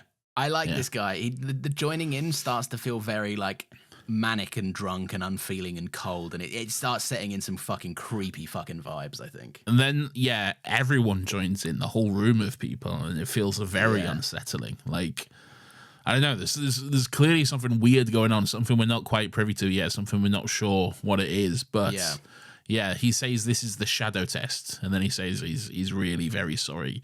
And this is all while there's like 10 seconds left on the timer, by the way. They are cutting this fine, like incredibly fine. But they scatter, they get out of there, they manage to get out of there before it all blows up or whatever. Yeah. Lawrence, shall we do the shadow test right now? I think we should. I think we've already done it, maybe once in that Christmas episode with Faye Marseille, maybe? Shut up, we'll do it again in this Okay, one, all right. Remember, though, there is a delay, so I might have to resync our numbers up to make it sound not faked. Okay, all right, that's fine. All right. When I click my fingers, we'll both say any number between 7 and 9, okay? All right, yeah. I think that this could be quite and it revealing. Can't be 7 or 9. No, of course, it has to be between 7 or 9. Yeah, it has to be between those numbers, all right? All right, so when I click my finger, we'll say whatever number pops into our head, okay? Yeah. All right. 8. Oh! No fucking way. Whoa. Now let's do it for real, all right? All right. Any number, no limits on it, all right? Literally any number, all right? 69. 17. Oh, we're safe, everyone. Yeah. We're safe. You said the sex number, and I thought of 17 again, the movie, and said that. Okay. The funny sex number. I should have gone 420, and then we really would have been true edgelords, wouldn't we, of comedy? See, that has enough of a connection where I'd be like, oh, I don't know. I feel like we need to take another run at that. But the connection wouldn't have been that we're in a matrix. The connection would have been that we're both immature and should grow the fuck up. Yeah, maybe. So yeah, they do. They I'm not immature. Yeah, you are. How dare you, good sir? It's a fucking. Would you want to be old and boring like a little stick in the mud or square? No. I can't wait to be old and boring. Why? I can wait to be an old man. Get to yell at kids. All right, well, you ain't got too long to wait. All right, but you that doesn't make you a boring square though. I like being an old man. I feel like it suits my personality better, you know? You do. To be fair, you've always had an old man personality. Like, yeah. Or at least since I've known you anyway. Yeah, I get grumpy a lot. Yeah, you were, like, as when I first met you, you were teetering in the grumpy man phase. And now 10 years have passed, you are very much entrenched in your grumpy man ways. Yeah. I like to sit down, you know? I like to have a sit down every now and then. I'm not asked with all this fussing about, you know? Yeah. It's fucking Let me just have a slow sit down, everyone. Yeah, so let me have a sit down. Let me read my book. All right. I remember something so funny, and I don't know if I've ever told you this, right? But this fucking stays with me, and I crack up every now and again thinking about it, right? So there was something at my wedding. Yeah. Right? The location of the wedding, I don't know if you remember, in the little lobby area, had like a staircase to go up and down it. I do remember it, yeah. Yeah, and at one point, I'd forgotten something or whatever, and I was like, Nathan, you need to go down the stairs. Like, you need to go downstairs. That's where you need to be for whatever your part, right? Whatever. Yeah. Right, and you went, okay, sweet, no worries. You went down, right, and then I came down like 5 minutes later. I went, fuck, I'm really sorry. You got to go back upstairs, right? And bearing in mind, this is 5 minutes before I'm about to get married. You shoot me this look that's like, are you fucking serious? Like, I will kill you. And like, it was this look that was just like, oh. Well, I've been made to walk downstairs, now I got to walk back up them and everything else. No one knew what was going on. I'd never seen such contempt and disgust for such a simple task. It really fucking made me laugh. I don't like having a part in stuff as well. All right? Having to like be relied upon for something. Just let me sit down. All right? Let me just fucking let's get a show on the road. All right? Yeah. So Nardal's like, what if I stick my hand behind the projectors, right? Because I've got a feeling we're all GTA cunts or whatever. Well, no. First of all, he posits the theory that this is all a simulation, basically. He posits the theory that the portals are not actually portals. They're projectors projecting the simulations, you know? Yeah. He says that's what there is. They're basically, it's the exact same thing as Grand Theft Auto, essentially. Yeah. And then none of it's real. And then he tests that theory by, putting his hand behind the light of the projector, and he turns into, like, computer code and, like, glitches away. He just matrix out and disappears, yeah. He Thanos snaps, dusts, whatever. Yeah, he codes out of there, you could say. He codes out of there, yeah. Pretty coded out? All the time, mate. Bro's doing it now. Nathan, come back, we're still recording. Oh, he's off. He's gone. I'll have to close this one out myself, everyone. Wait, can I reset the simulation? I regret this bit because now you're not saying anything. I mean, you're not there. That's the joke. What do I have to do? How do I reset the bit? Oh. All right, everyone. Well, thanks for listening to this. We'll see you next Monday at 10 a.m. Maybe. Do you know what that was a test of your capability to see if maybe you could even just come up with, oh, here's a button that says reset the bit. But even that you couldn't do. You was completely lost. I could see how much you was panicking on your face. I don't like having to do stuff. Don't rely on me for bits. You started that bit. That was your bit. I was just going along with it. Yeah, but imagine a scenario where I was like, oh, what if I push this button and then it didn't work? What if you butted me instead of yes-anded me? But you didn't even try it, though. No, it's true, yeah. So we'll never know, you know? We will never know. You wasn't brave enough to have a go. You wasn't brave enough to be vulnerable. I got to stop that. I got to shed that feeling of shame, haven't I? Exactly, yeah. Yeah. Anyway, what's going on?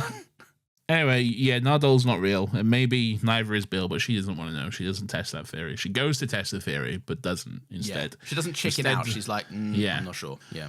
Instead, she walks through a portal and ends up in the White House. Yeah, and there's a lot of Americans like, the president's fucked. The president's gone missing. Where's he gone? Well, there's a woman on the news, and she's like, oh, the total blackout communication in the White House. We don't know what's happening. All right. Could you imagine having a job that wouldn't let you go dark for 12 hours? Fuck mate, that. I'd cry, mate. Yeah. But that's why I'd never want to be like president or prime minister or anything anyway, because like pressure. You're always working. You can't just chill, man. And when stuff goes wrong, you're like, stop blaming me. What do I fucking do? Yeah. I don't want anything to do with this. You did say you'd be the Pope though, but again, the Pope doesn't have a real job. He just waves his shit. Yeah, but I'd just be the Pope for like an hour or some shit, though. Yeah, you know? Yeah. You did that. You did that meme where you was it like if you swap bodies with Elon Musk and then it's the meme of Miles Morales just careening towards the ground and then you swap back at the last minute. Yeah, that'd be sick. That'd be good stuff. Yeah. Anyway, but the Doctor also went through a portal, by the way, and now he's in the White House as well. So both Bill and the Doctor are at the White House. The president's dead. The president's offed himself. It seems he's like slumped in a chair. He overdosed on some pills, so good on him. This is so fucking morbid. Like, just something about the nature of, like, the set design here. The president put his chair out and looked at the stars.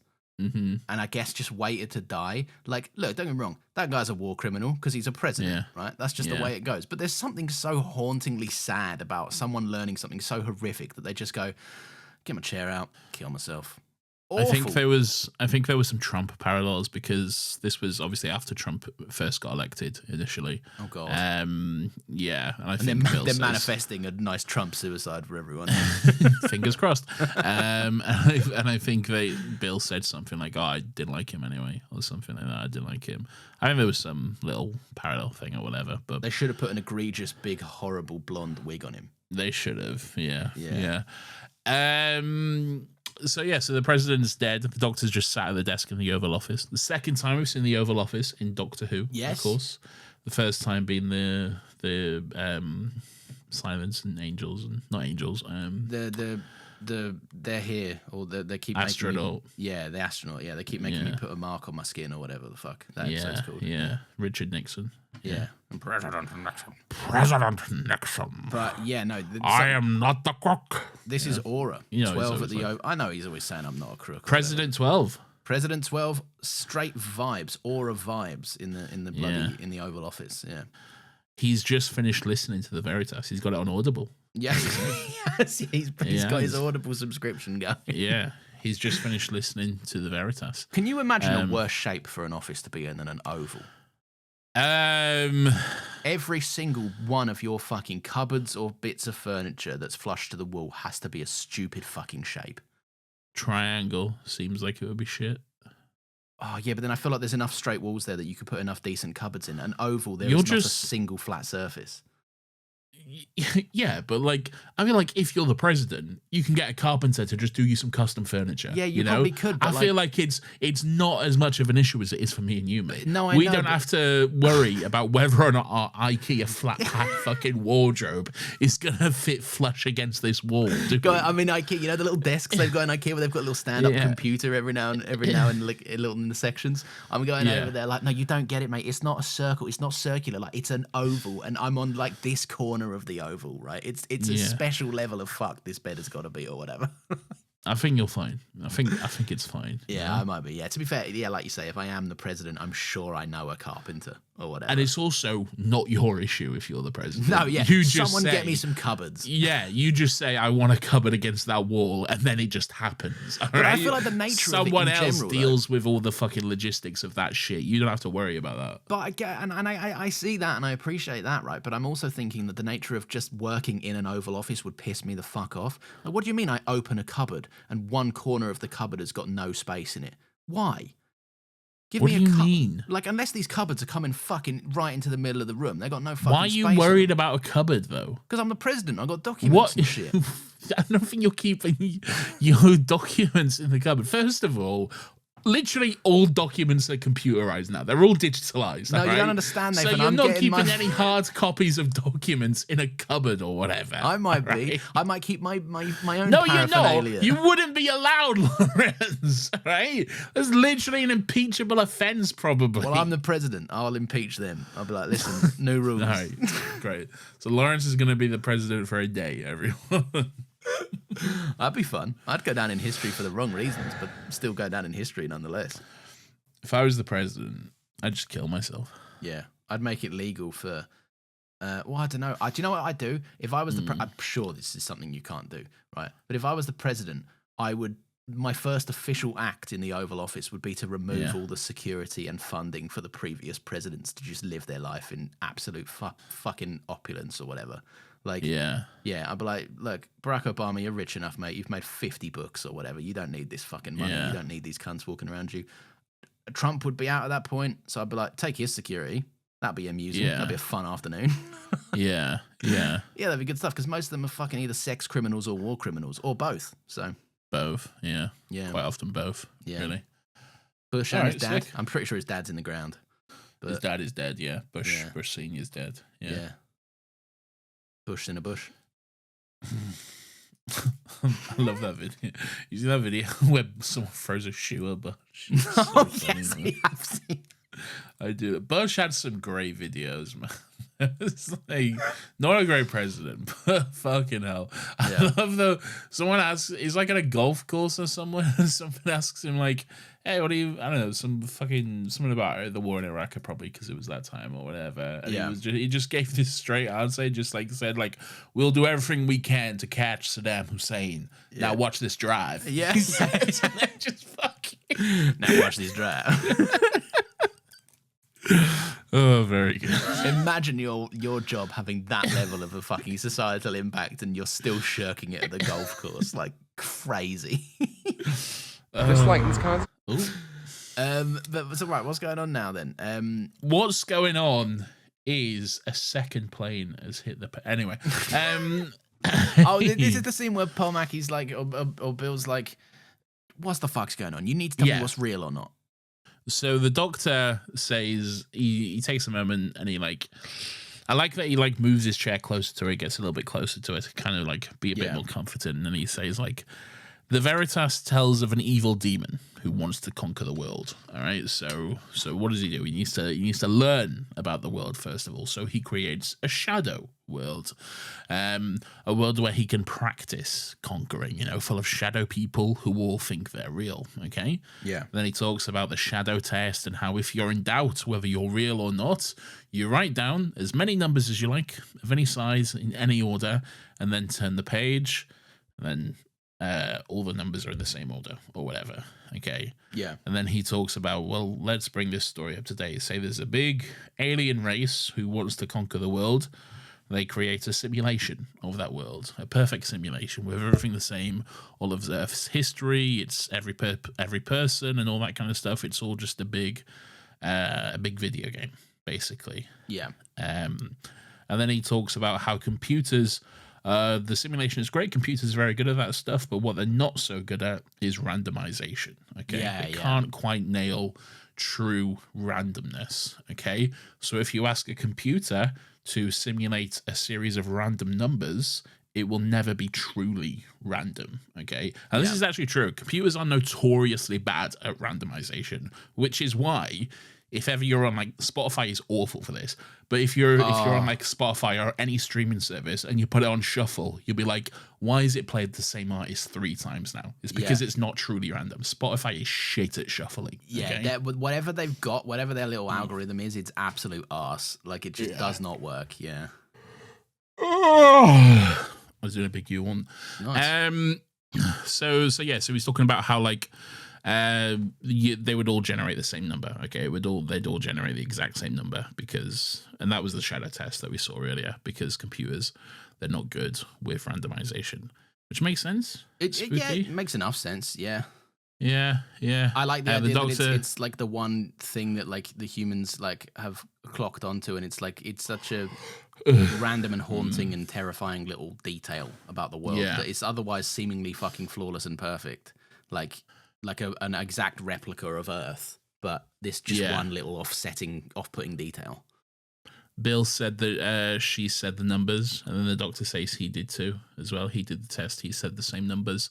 And then he talks about how when like simulants, as in like the people in the simulation, develop enough 3-4 and independence to realize they're in a simulation, they rebel. Their natural instinct is to rebel against that simulation, which is why there's mass suicides because of people who read the Veritas and stuff. Yeah, he likens it to Mario. Yeah, to Mario. Understanding that he's a video game character and therefore deleting himself because he's sick of dying over and over again. Yeah, and that's just oh boy. Yeah, it's a horrible fall. Like that one, there's 2 like video game analogies that are put forward in this. There's the Mario one, and then there's the one where he says, and now you know the truth, that those people you shoot at in computer games, it feels real to them too. Okay, I feel like the Mario one works so much better than the shooting one. Yeah, because I don't care. Yeah, the shooting one to me feels very much like an out of touch person who does not understand video games. Right in that, it does feel like a slightly old man yells at cloud version of that scene. Yeah, it does.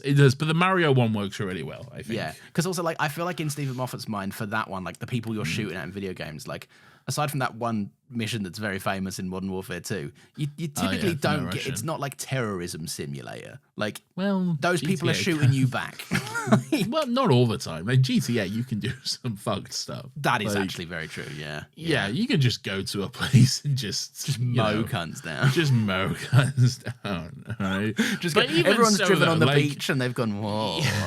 But GTA is like inherently silly though. Like you'll that's why the NPC dialogue is like purposefully very silly and over the top, and you'll be walking past someone and they'll be like, "Hey, nice ass," or whatever. You know? And you're like, I don't feel bad about just I don't feel bad beating you with a you bat anymore. Yeah. You know, I like every now and again. I don't know why. You get into a loop on GTA. I feel like you can get into a boredom loop, and then just every time you spawn, you go, "What if I die in a stupid way now?" Instead of trying to actually play this game. And one of my favorite ways to do it is to just drive like 100 miles an hour into a petrol station and just blow up and get everyone else killed in the area. Are you looking forward to paying full price for GTA 6 and then the difference is I will play GTA 6. Oh well, we'll see. We will see, yeah. But it's dumb. Well, your kid will be dumb. At least a year old by then, so yeah, I should have a bit more time or less. I don't know how these things work. Yeah. Who knows? Who knows? Who knows? Anyway, so it's a simulation. It's all a simulation. It's not real. Yeah. Okay. Bill's like struggling with it. She's like, "No, I'm real. I feel real and stuff." And then it's like, yeah, that's where the computer game line comes in and everything. Yeah. And she's having a hard time with it. She's like, "Help me, doctor, help me." And then she gets computer coded. She disintegrates or whatever. And then there's a monk behind her. And he's like, "I'm gonna get you." She codes out, and the monks they're like, "Hello there." And the doctor's like, why don't you just fucking kill me? And he's like, "We killed you, bear man. But the thing is, you suffer, and suffering is information. So we're just going to let you fucking sit with that for a bit and learn a bit more about the human race from this alien suffering." I don't know. Don't really make sense, but whatever. It's cool. It's all good. And then he says, "Well, turn me off. I have nothing, not even hope." And then he remembers Missy saying, "Without hope, without witness, without reward." He's clutching the diary, Riversong's diary. And then he says, I fucking love this moment. I think it's really good. And I think this is where there's some really good blind acting from Peter Capaldi in this scene. I love the kind of vulnerability it adds to him. Yeah. Because like he's saying some really great, like powerful stuff. But the way he's performing it, the way he's like not looking at the monk, he's kind of like looking down, obviously, because he's blind. I don't know, it just adds like a real vulnerability to him, which I really enjoy. I absolutely agree. Yeah, I think we should always call good blind acting coxing out. Yeah. So he's coxing out. Yeah. I feel like obviously it's a reference to Charlie Cox. Who I feel like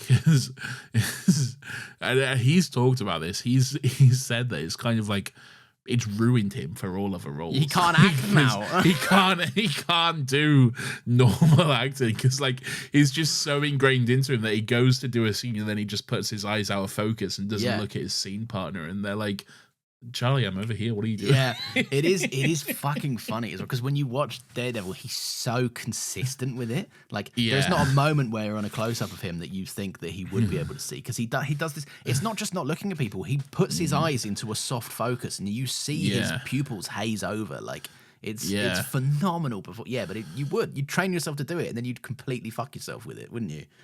I'll be playing Daredevil until he's dead, so he's all right. Yeah, exactly. He's got it. He's got the MCU bag now. He's been resurrected. Yeah. So. He's fine. But no, like you're saying with the Doctor, there is it's a touch of vulnerability, which is really nice. But it's also I like the moment that he has a mini crisis of faith a little bit. Like he like you say, he doesn't have his hope, and then you can see it in his performance that he wobbles a little bit, and then just goes like, "I might not be the Doctor, but I'm a doctor." Yeah, this is what I'm gonna say. So he says like he gives the monk a warning. Basically, he says like consider this a warning on the eve of war. I am the Doctor, and I'm what stands between you and them. And then the monk's like, "You're not the Doctor. You're just a simulation. You're not even the real Doctor." Yeah. And then the Doctor, which I fucking love. I love this line. He says. But you don't have to be real to be the Doctor, just so long as you never give up, long as you trick the bad guys into their own traps, and here's a trap for you, blah blah blah, but that you don't have to be real to be the Doctor. I think that's so good. I think that's just so perfect, fucking right in there. It's absolutely incredible, and it's one of these things that, like, this is the part of the episode, right? And this is kind of like where we touch in on that kind of like, this is around the 45-minute mark that I'm like, yeah, this is fucking god tier shit, right? Like, Yeah. Because I wasn't necessarily umming and ahhing about it, but I was thinking to myself, like, there's a lot to resolve. There's a lot of plot elements. We've been to the Vatican. There's a bunch of characters. Right, Was you not even including that it's not a multi-part story? Where you're like, fucking hell, are we getting No, I this? didn't think we had all this to wrap up. I thought because I knew about the trilogy thing going into it. Oh, okay. But I didn't know if it was like necessarily a full proper trilogy, or whether people were doing the joke that we do where we say some episodes are a trilogy when they're not. But I knew at least it was a two-parter. But I just thought to myself that, like, I was thinking to myself all this time, like, they've put a bit too much into this. Like, I understand this is an interesting setup for a part 2, but my God, there's so much to fucking do in the next episode that is it just going to be plot, and then nothing else? And then I thought to myself that to, like, add the scope and the scale of this world and to show us so many locations, to show us all these places around the world and all these characters, it just makes the rug pull of it all being a simulation that much more of a gut punch. Because you've got used to this world of Doctor Who. You think this is the Doctor, you think this is Bill and this is Nardole. And then I don't know how it resolves, but Bill's gone. That version of Bill's gone. Nardole's gone. Yeah. Like, there are real stakes here, and I know there's going to be... the reset button will be the fact that these were never really the Doctor, Bill, and Nardole, but it's still a gut punch because they feel it, and you hear that expressed, and I think that's, oh my God, it's a phenomenal ending to the episode. I think. I think so too. So the Doctor is like to the monk, I got you, cunt. I've been recording this on my sonic screwdriver, on my sonic glasses, all right? Yeah. And hey, look, maybe I'm a simulation. Maybe there's not much I can do, but here's something that computers can do. I can send an email, you cunt, all right? So that's what it is. So then we go back to the Doctor at the beginning of the episode, outside of Missy's vault, and turns out the Extremis message came from him all along. It was himself emailing himself. And then we see him take off the glasses, and then he gets like another message come on from the Doctor, and it just says, "Dear Doctor, save them, the Doctor," with a little kiss. With a little kiss. I was like, there's no way Series 812 was sending himself kisses, man. This is great. No, not at all. Exactly, it's great. And then I love this. I love that he calls Bill. He gives Bill a call and he's like, "What are you doing? Where are you?" And she's like, "Yeah, I'm fucking writing the essay, cunt. Leave me alone." Yeah, go away. Like, but this throws you off so much because this is a phenomenal aspect to it that it's like they're just on their own side quest. We don't know what this Bill is up to. Like, no. Like, I know it's seemingly nothing, but like the Doctor's clearly been badgering about this essay, but because we've been with the other Bill and the other Doctor, we're like, fuck, we're really in the deep end here. I don't know what's happening. Yeah.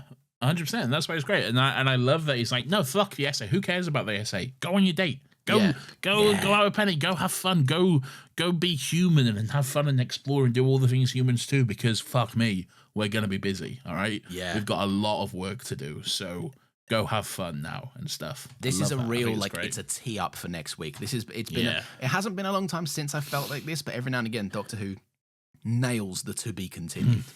And like, I consider I might watch this, like, maybe even tonight, maybe tomorrow or whatever, and just have to rewatch it before we record next week. Like, because I just want to see how this resolves pretty soon, to be honest. Well, we're not done yet. Okay, we're not done yet, because the Doctor, he says to Missy through the vault door, he says, "Listen, if it comes down to it, if you're all I've got left, I need your help. You said you were my friend." Yeah. And then we get our last flashback to the murder lake. Fucking love and this then flashback. Missy just wakes up from her execution. Yeah. She's like, "Oh, get off me." You know, she's like, "Hey, Calm down, I've just been executed." Yeah, show a little respect. And he's like, she's alive? What the fuck? How's this work? Yeah. And the Doctor's like, "Of course she's not dead, you know. She's a friend of mine. I just fiddled with your wiring a little bit." And then he's like, "Right, you cunt, we'll fucking kill you." And he's like, "Hey, I swore an oath to look after her body for 1,000 years. No one mentioned she had to be dead." Okay? Yeah. And then he's like, "Right, this cannot stand. You can't do this." And he's like, "Hey, fucking look me up, cunt, all right?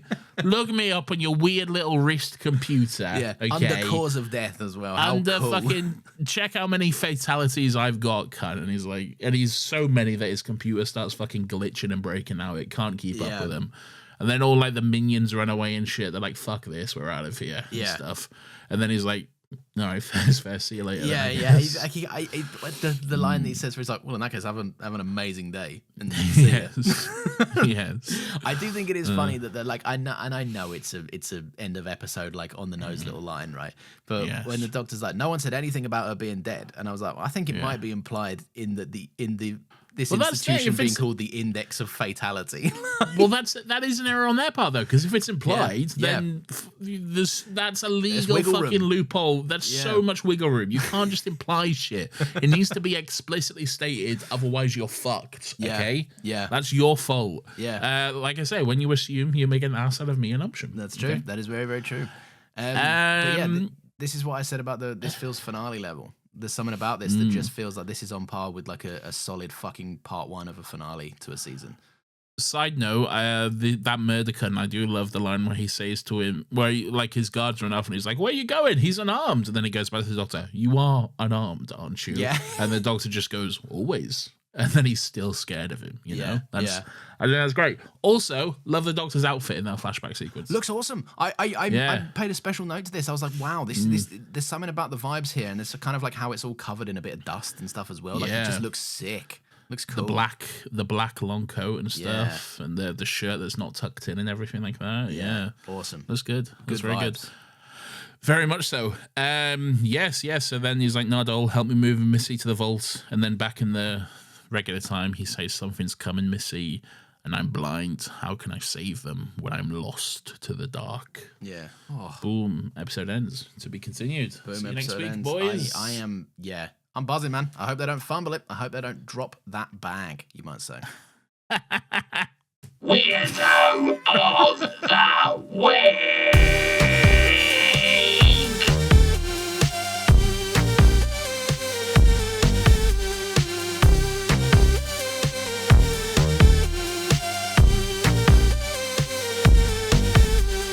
Weirdo. This is everyone's favorite section of the show where we get to take a chance to look back and reflect on some of the weird and wonderful and grubby little characters who come across our screens each and every single week. Hey, Lawrence. Yeah. Who the fuck is your fucking weirdo this fucking... Who the fuck is your weirdo for this week? The vibe switch up. Who was that? That was Guy Ritchie turns into Luigi. Yeah. My weirdo is the entirety of the human race. Why? Because are you telling me that no one, upon thousands and thousands of years, no one has noticed that everyone will immediately default to the same number when asked for a random number? This is a world where maths problems exist and magicians exist, and no one has clocked this before now. I feel like you fundamentally misunderstood the part of this. No, what? Tell me then. What's happened? The simulation hasn't been going for all of history. It's only started it would have started at some point after the Doctor was blinded, which is why the Doctor's blind in the simulation. Otherwise, he wouldn't be blind. Yeah, but they've still got all their memories and shit, though. Yeah, that's implanted in, though. That's history that's planted. But the simulation hasn't been going for thousands of years. Oh, so in their memories, they would have been able to say random numbers and shit. Yes, and when they when they do say the random number test, they kill themselves. Fuck! All right, fine. Fuck. It's null and void. Don't worry. My weirdo is me for fundamentally misunderstanding something. Okay, maybe I've misunderstood. No, I think I think that makes more sense. What you said. I think the thing you said makes sense. Who's your weirdo this week? His TARDIS. His TARDIS. Yeah, go on. Basically, this cunt just picks and chooses when to use that translation software, doesn't she? Because that's so true. Yeah. the Pope and all these cardinals or everything, they're all just out and about speaking Italian, like, "Hey, dottore, Pabracucci, amore, mozzarella cheese, fettuccine pizza," you know? Yeah. And then the TARDIS is like, fucking sort it out yourself. Don't know what's happening here, Don't have a fucking clue, man. I can't speak Italian, apparently. Okay? So, that's true, yeah. She'd just be picking and choosing when to use that translation software. So, good on her, I say. Why not have a day off, Yeah, I mean, it makes sense, yeah. Yeah, so There's some people, like, the thing is, if you never give people a chance to enrich their mind, then they'll never learn, will they, I guess? So. Exactly. We've got to stretch those muscles once in a while. You know? Yeah, the TARDIS. Have you heard of Duolingo, Doctor? Okay. Yeah, you should learn. Can't be doing all the Duolingo. fucking work, can I? Jesus Christ. Lovely, lovely, lovely stuff. Well, Nathan, I don't know if you know about this, right? But it's actually time for the audience to have their say. What the fuck? I know. This is a brand new concept, right? This is a brand new little segment that we're starting where we actually read out some messages from the Discord, from the emails, and we also have, I presume, a little surprise cameo from our dear friend Hugo or someone else. No, it's Hugo. It's fucking Hugo, I guess. Hugo, we're always happy to hear from you, but fuck, someone else, give it a go, please. It is Hugo again. Tell me, by the next time we record, on the evening of when we're meant to record, let me know, and if no one else has done it, then I'll do it. Then I'll voice note in. All right, sure. Lovely. Should we hear from Hugo first, or should we hear from someone else first? Let's hear from someone else first. Okay, so on the Discord, Nathan, I would like to draw attention to Sage, who says, really don't understand the hate for this trilogy. All 3 episodes are bangers, and this one is honestly the weakest, in my opinion. Still absolutely love it, and some really creative concepts and great performances as always. The weakest of the trilogy, oh my. Interesting. What's your trilogy ranking? I can't give you that. Fuck. Do you want me to? Yeah, because it's Europe. We don't always have the same opinions. It's not gonna. I'm sure it won't colour my view.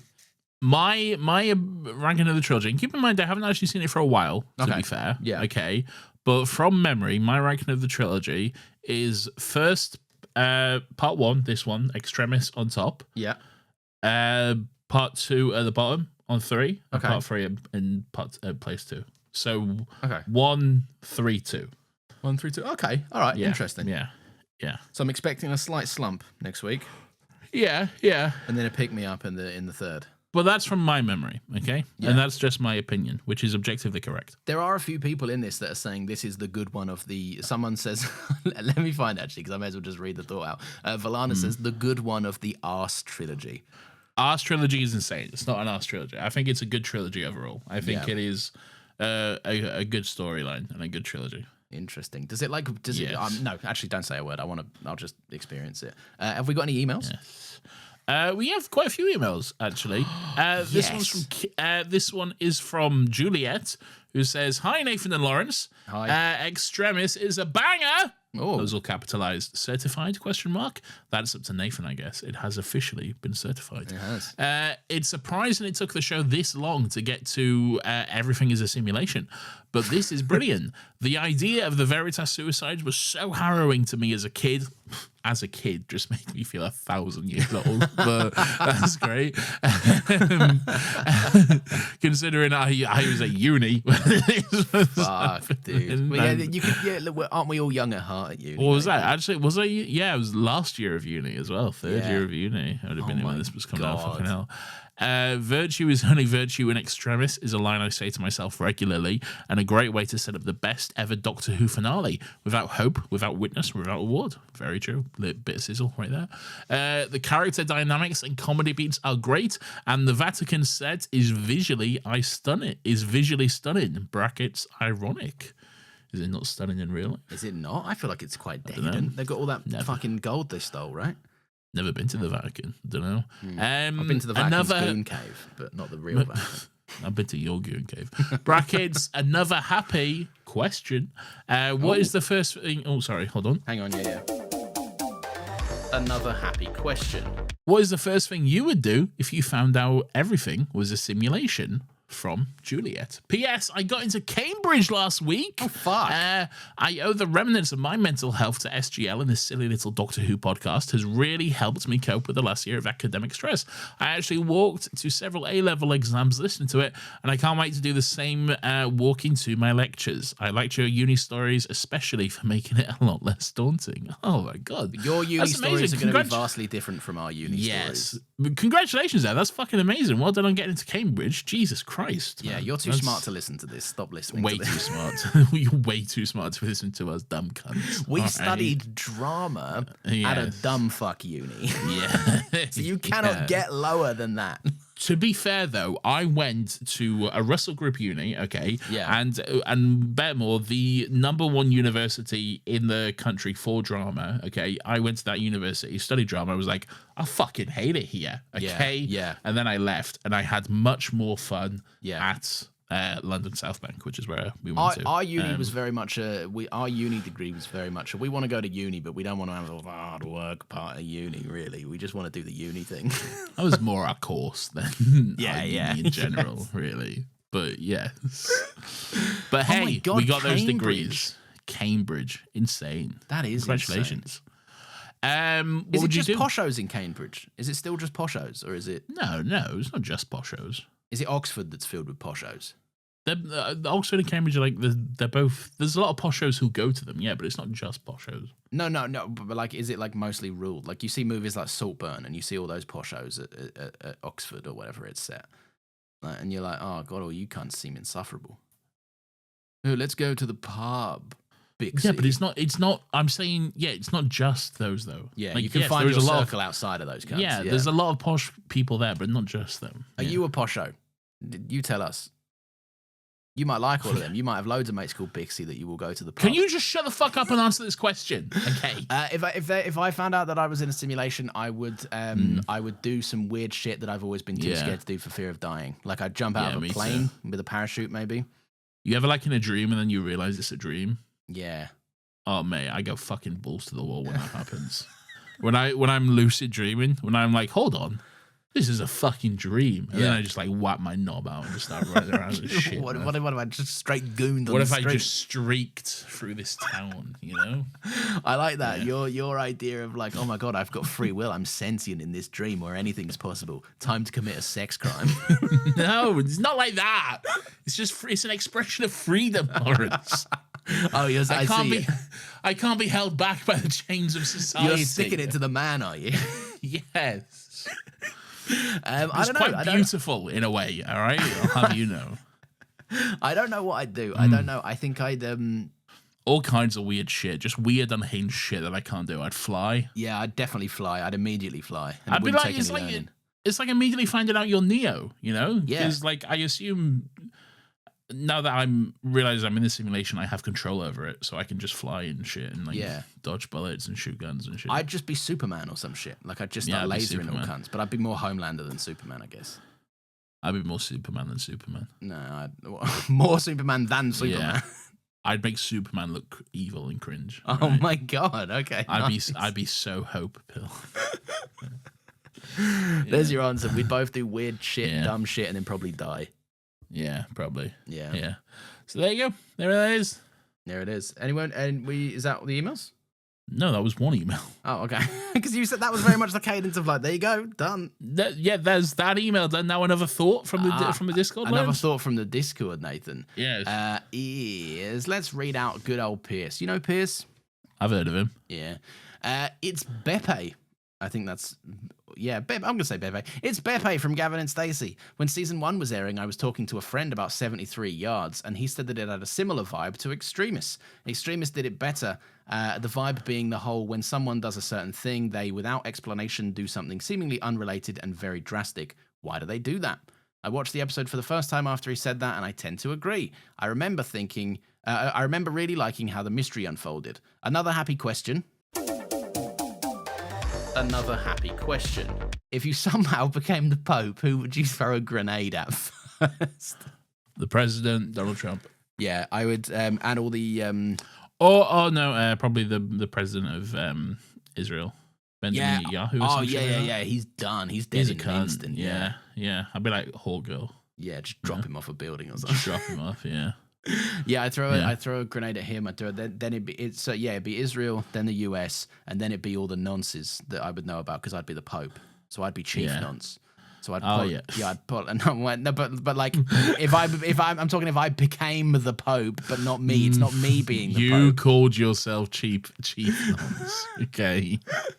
So I would blow up all the nonsense, and then I'd blow up the Vatican, and then it would be the end of Catholicism, and it'd be great. I don't think Catholicism is inherently bad itself. I think Catholicism is fine. It's just how you interpret and use there's it. some stuff to it. believe. I think we could do with a hard reset on it, if I'm honest.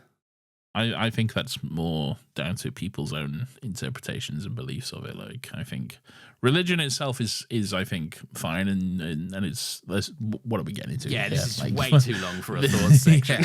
Anyway, anyway, I said a bunch of stuff. Nathan made me cut it.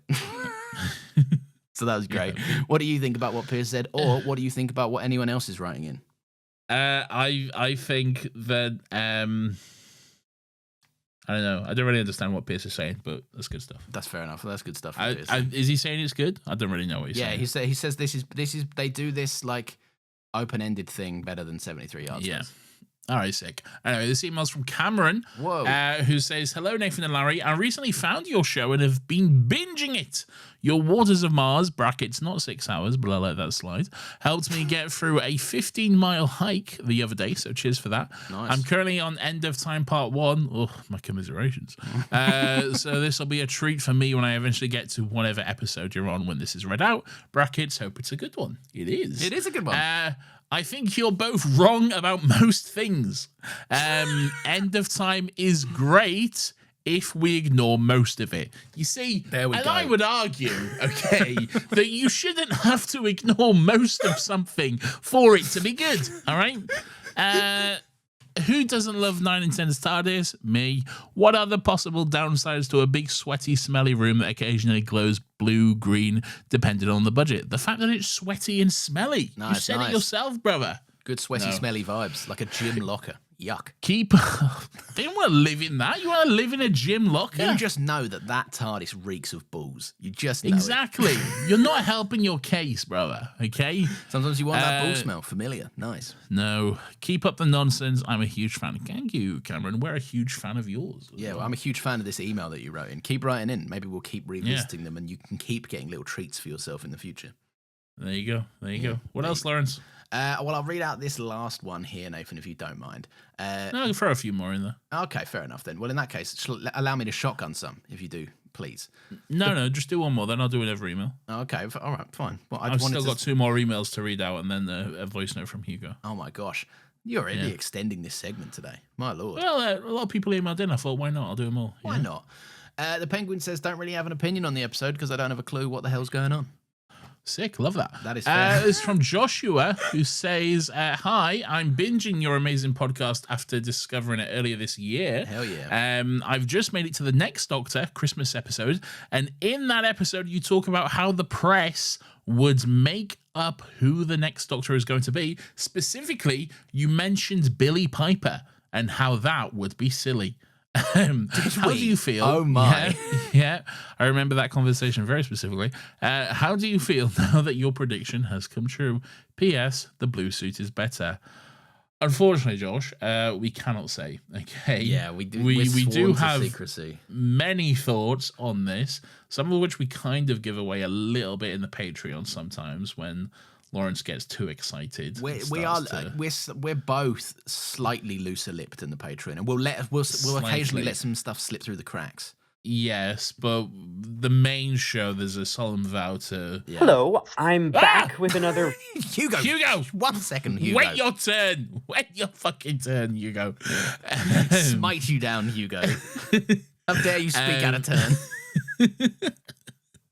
Jump scare there.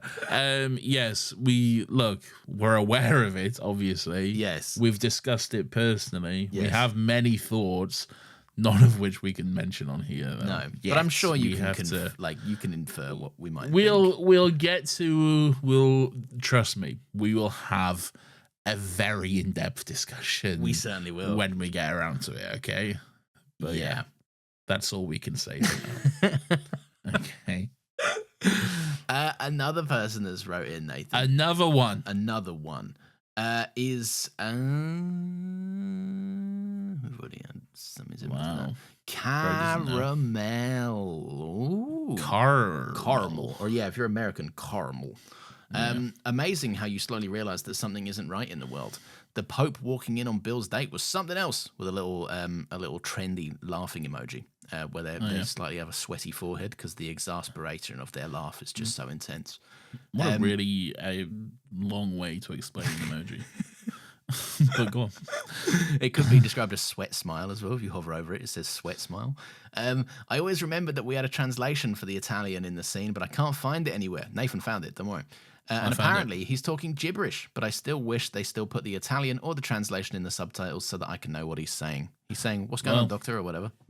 Yeah, he's like, "Where am I?" or whatever. I thought I was going to the Vatican. Yeah, and it turns out Yeah. he hasn't done that and has instead encountered lesbians, which is the terrifying. For the Pope. Lesbiano, I'm in the apartamento, le pepperoni pizza, Vincenzo, Who else has written in? Who else has emailed us?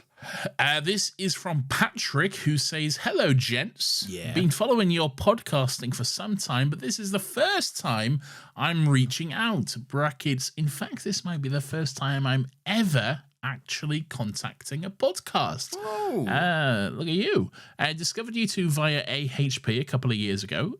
Confession, it was actually competition research for a pod of my own. And have thoroughly enjoyed all your content ever since. However, I only started listening to SGL a couple of months back, and today I finished your End of Time pod. A lot of people around that. What the fuck's going on? What is going on? What's in the air? Something in the water with the fucking End of Time. To finish your End of Time Part 2 episode, as is the episode that you gave your brilliantly bonkers show its name. That is true. Yep. I thought it high time to reach out and extend a Wilfred Mottesque salute to the pair of you. It's been an absolute joy to find this silly little community you've created, and I look forward to the many, many hours of listening ahead of me. All the best, Patrick. 2 heart emojis. P.S. Should you boys ever want to record an episode in person in a suitably apt environment, the doors of my TARDIS are open, but don't let the assembled hordes of Genghis Khan in. And then Patrick has included a picture of what appears to be like a sort of outhouse shed vibe, which has a sort of TARDIS-esque theme into it, which is very cool. I think that's very interesting. What I do love the TARDIS? look What kind of of that. TARDIS theme? Like, look, you can look at it yourself. Pull up the Gmail, you'll see it. Okay. It's, it's on the Gmail. That's all right. yeah, I can find that. but it gets forwarded to the new one. Yeah. Yeah. Yeah, take a look. Let me have a little look. We're looking for an email from Patrick. Patrick.com. Oh. Patrick. Oh, fuck. This looks awesome. Yeah, right? Oh, fuck. Yeah. This is well fucking cool. I'm trying to see inside it. I'm trying to peek past, but I can see a lot of reflection of your garden. Yeah, a lot of reflections going on. Yeah. That's awesomely themed, though. That looks so fucking cool. That is very cool. I'd love something like that. Also, Patrick, did you do the podcast? Let us know. Let's shout it out. What's the podcast that you was doing competitive research for? Let us know. Shout it out. I am very intrigued, and we will want to listen, and we will want Lawrence loves taking a listen to any cunt talk about any movie ever. Right? I really do. I actually do, man. Yeah. He fucking loves that shit. He'll do it, man. Yeah.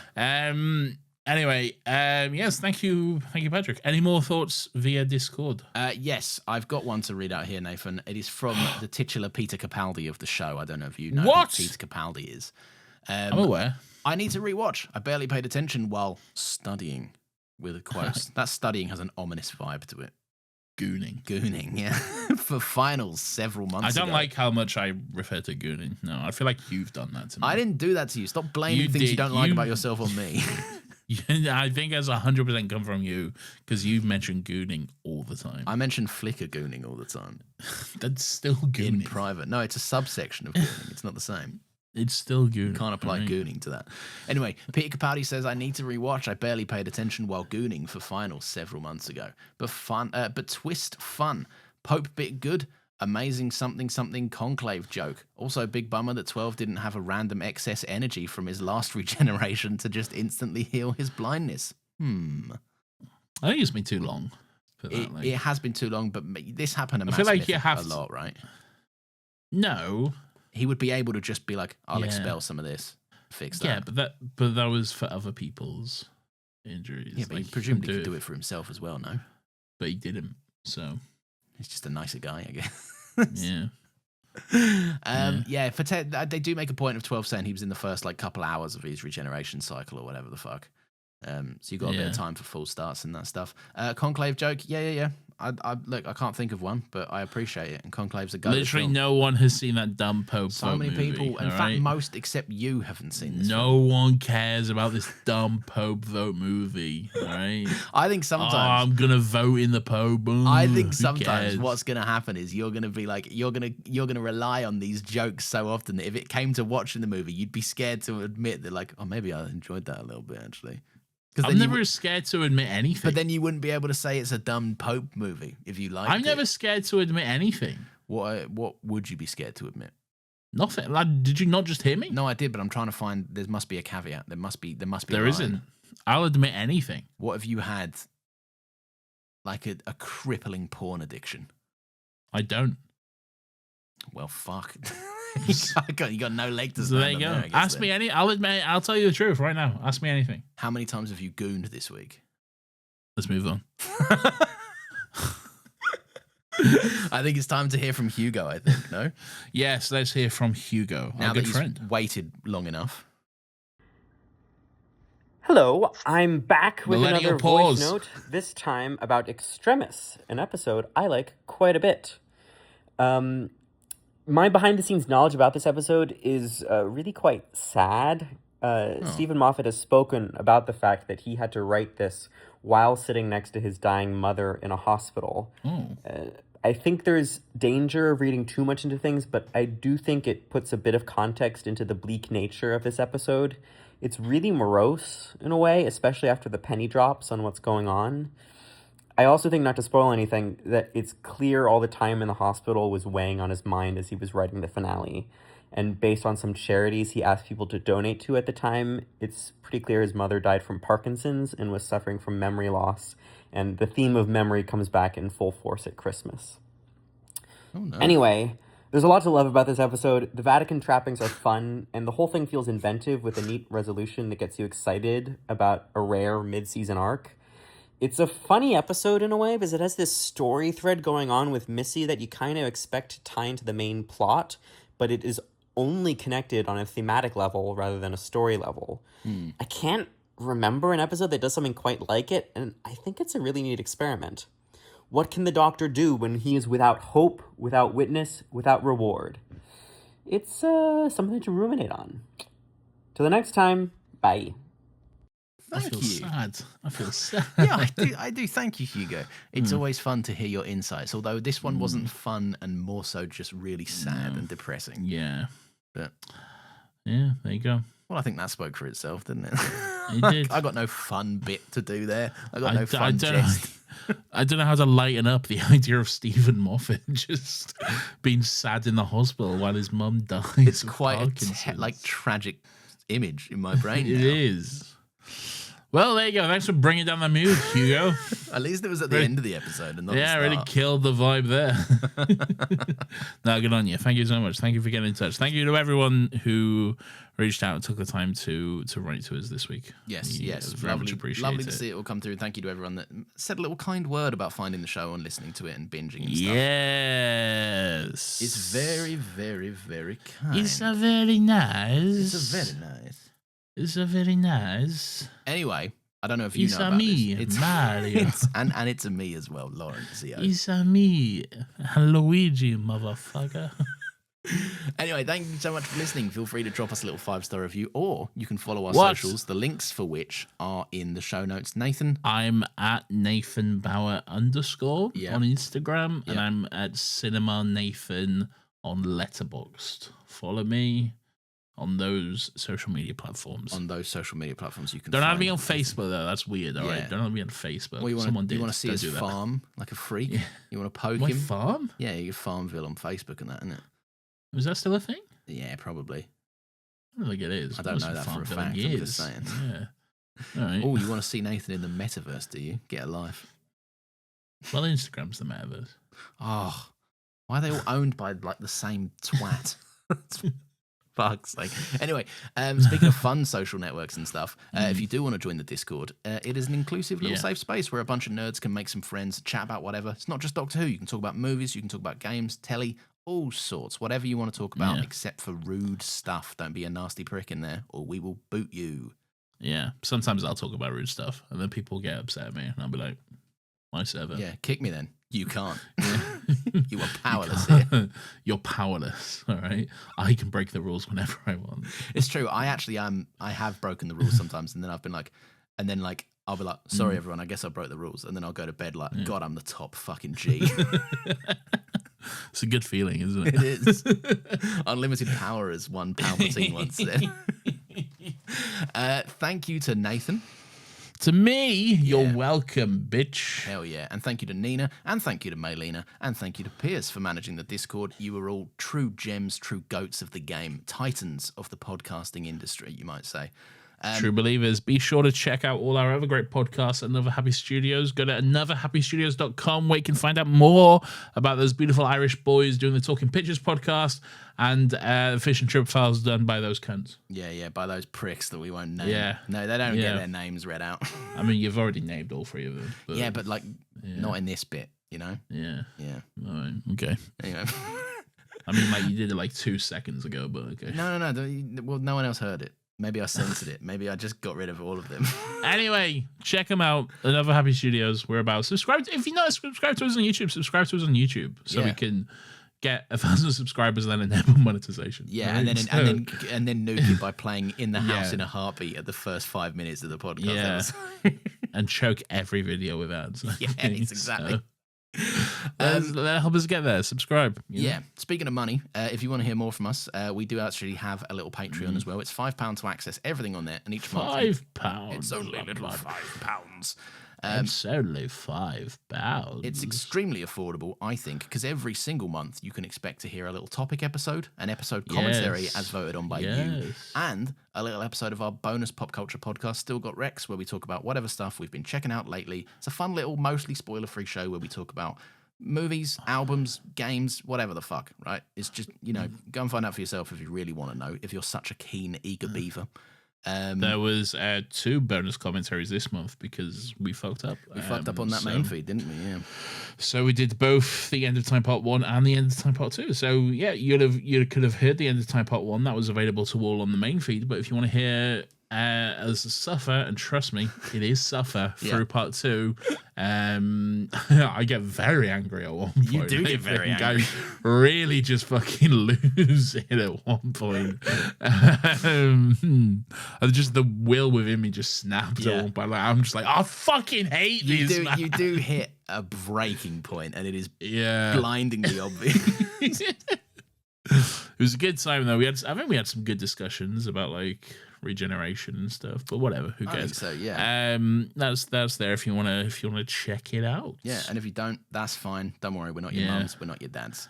That's fine. Also, speaking of money, I don't have a job, so if you want to hire me, okay, I'll edit your podcast, I'll edit your videos. Get in touch, send me a DM. I'll hire me. I am available for work. If you want to hire me, I am currently not taking on clients, so don't worry about it.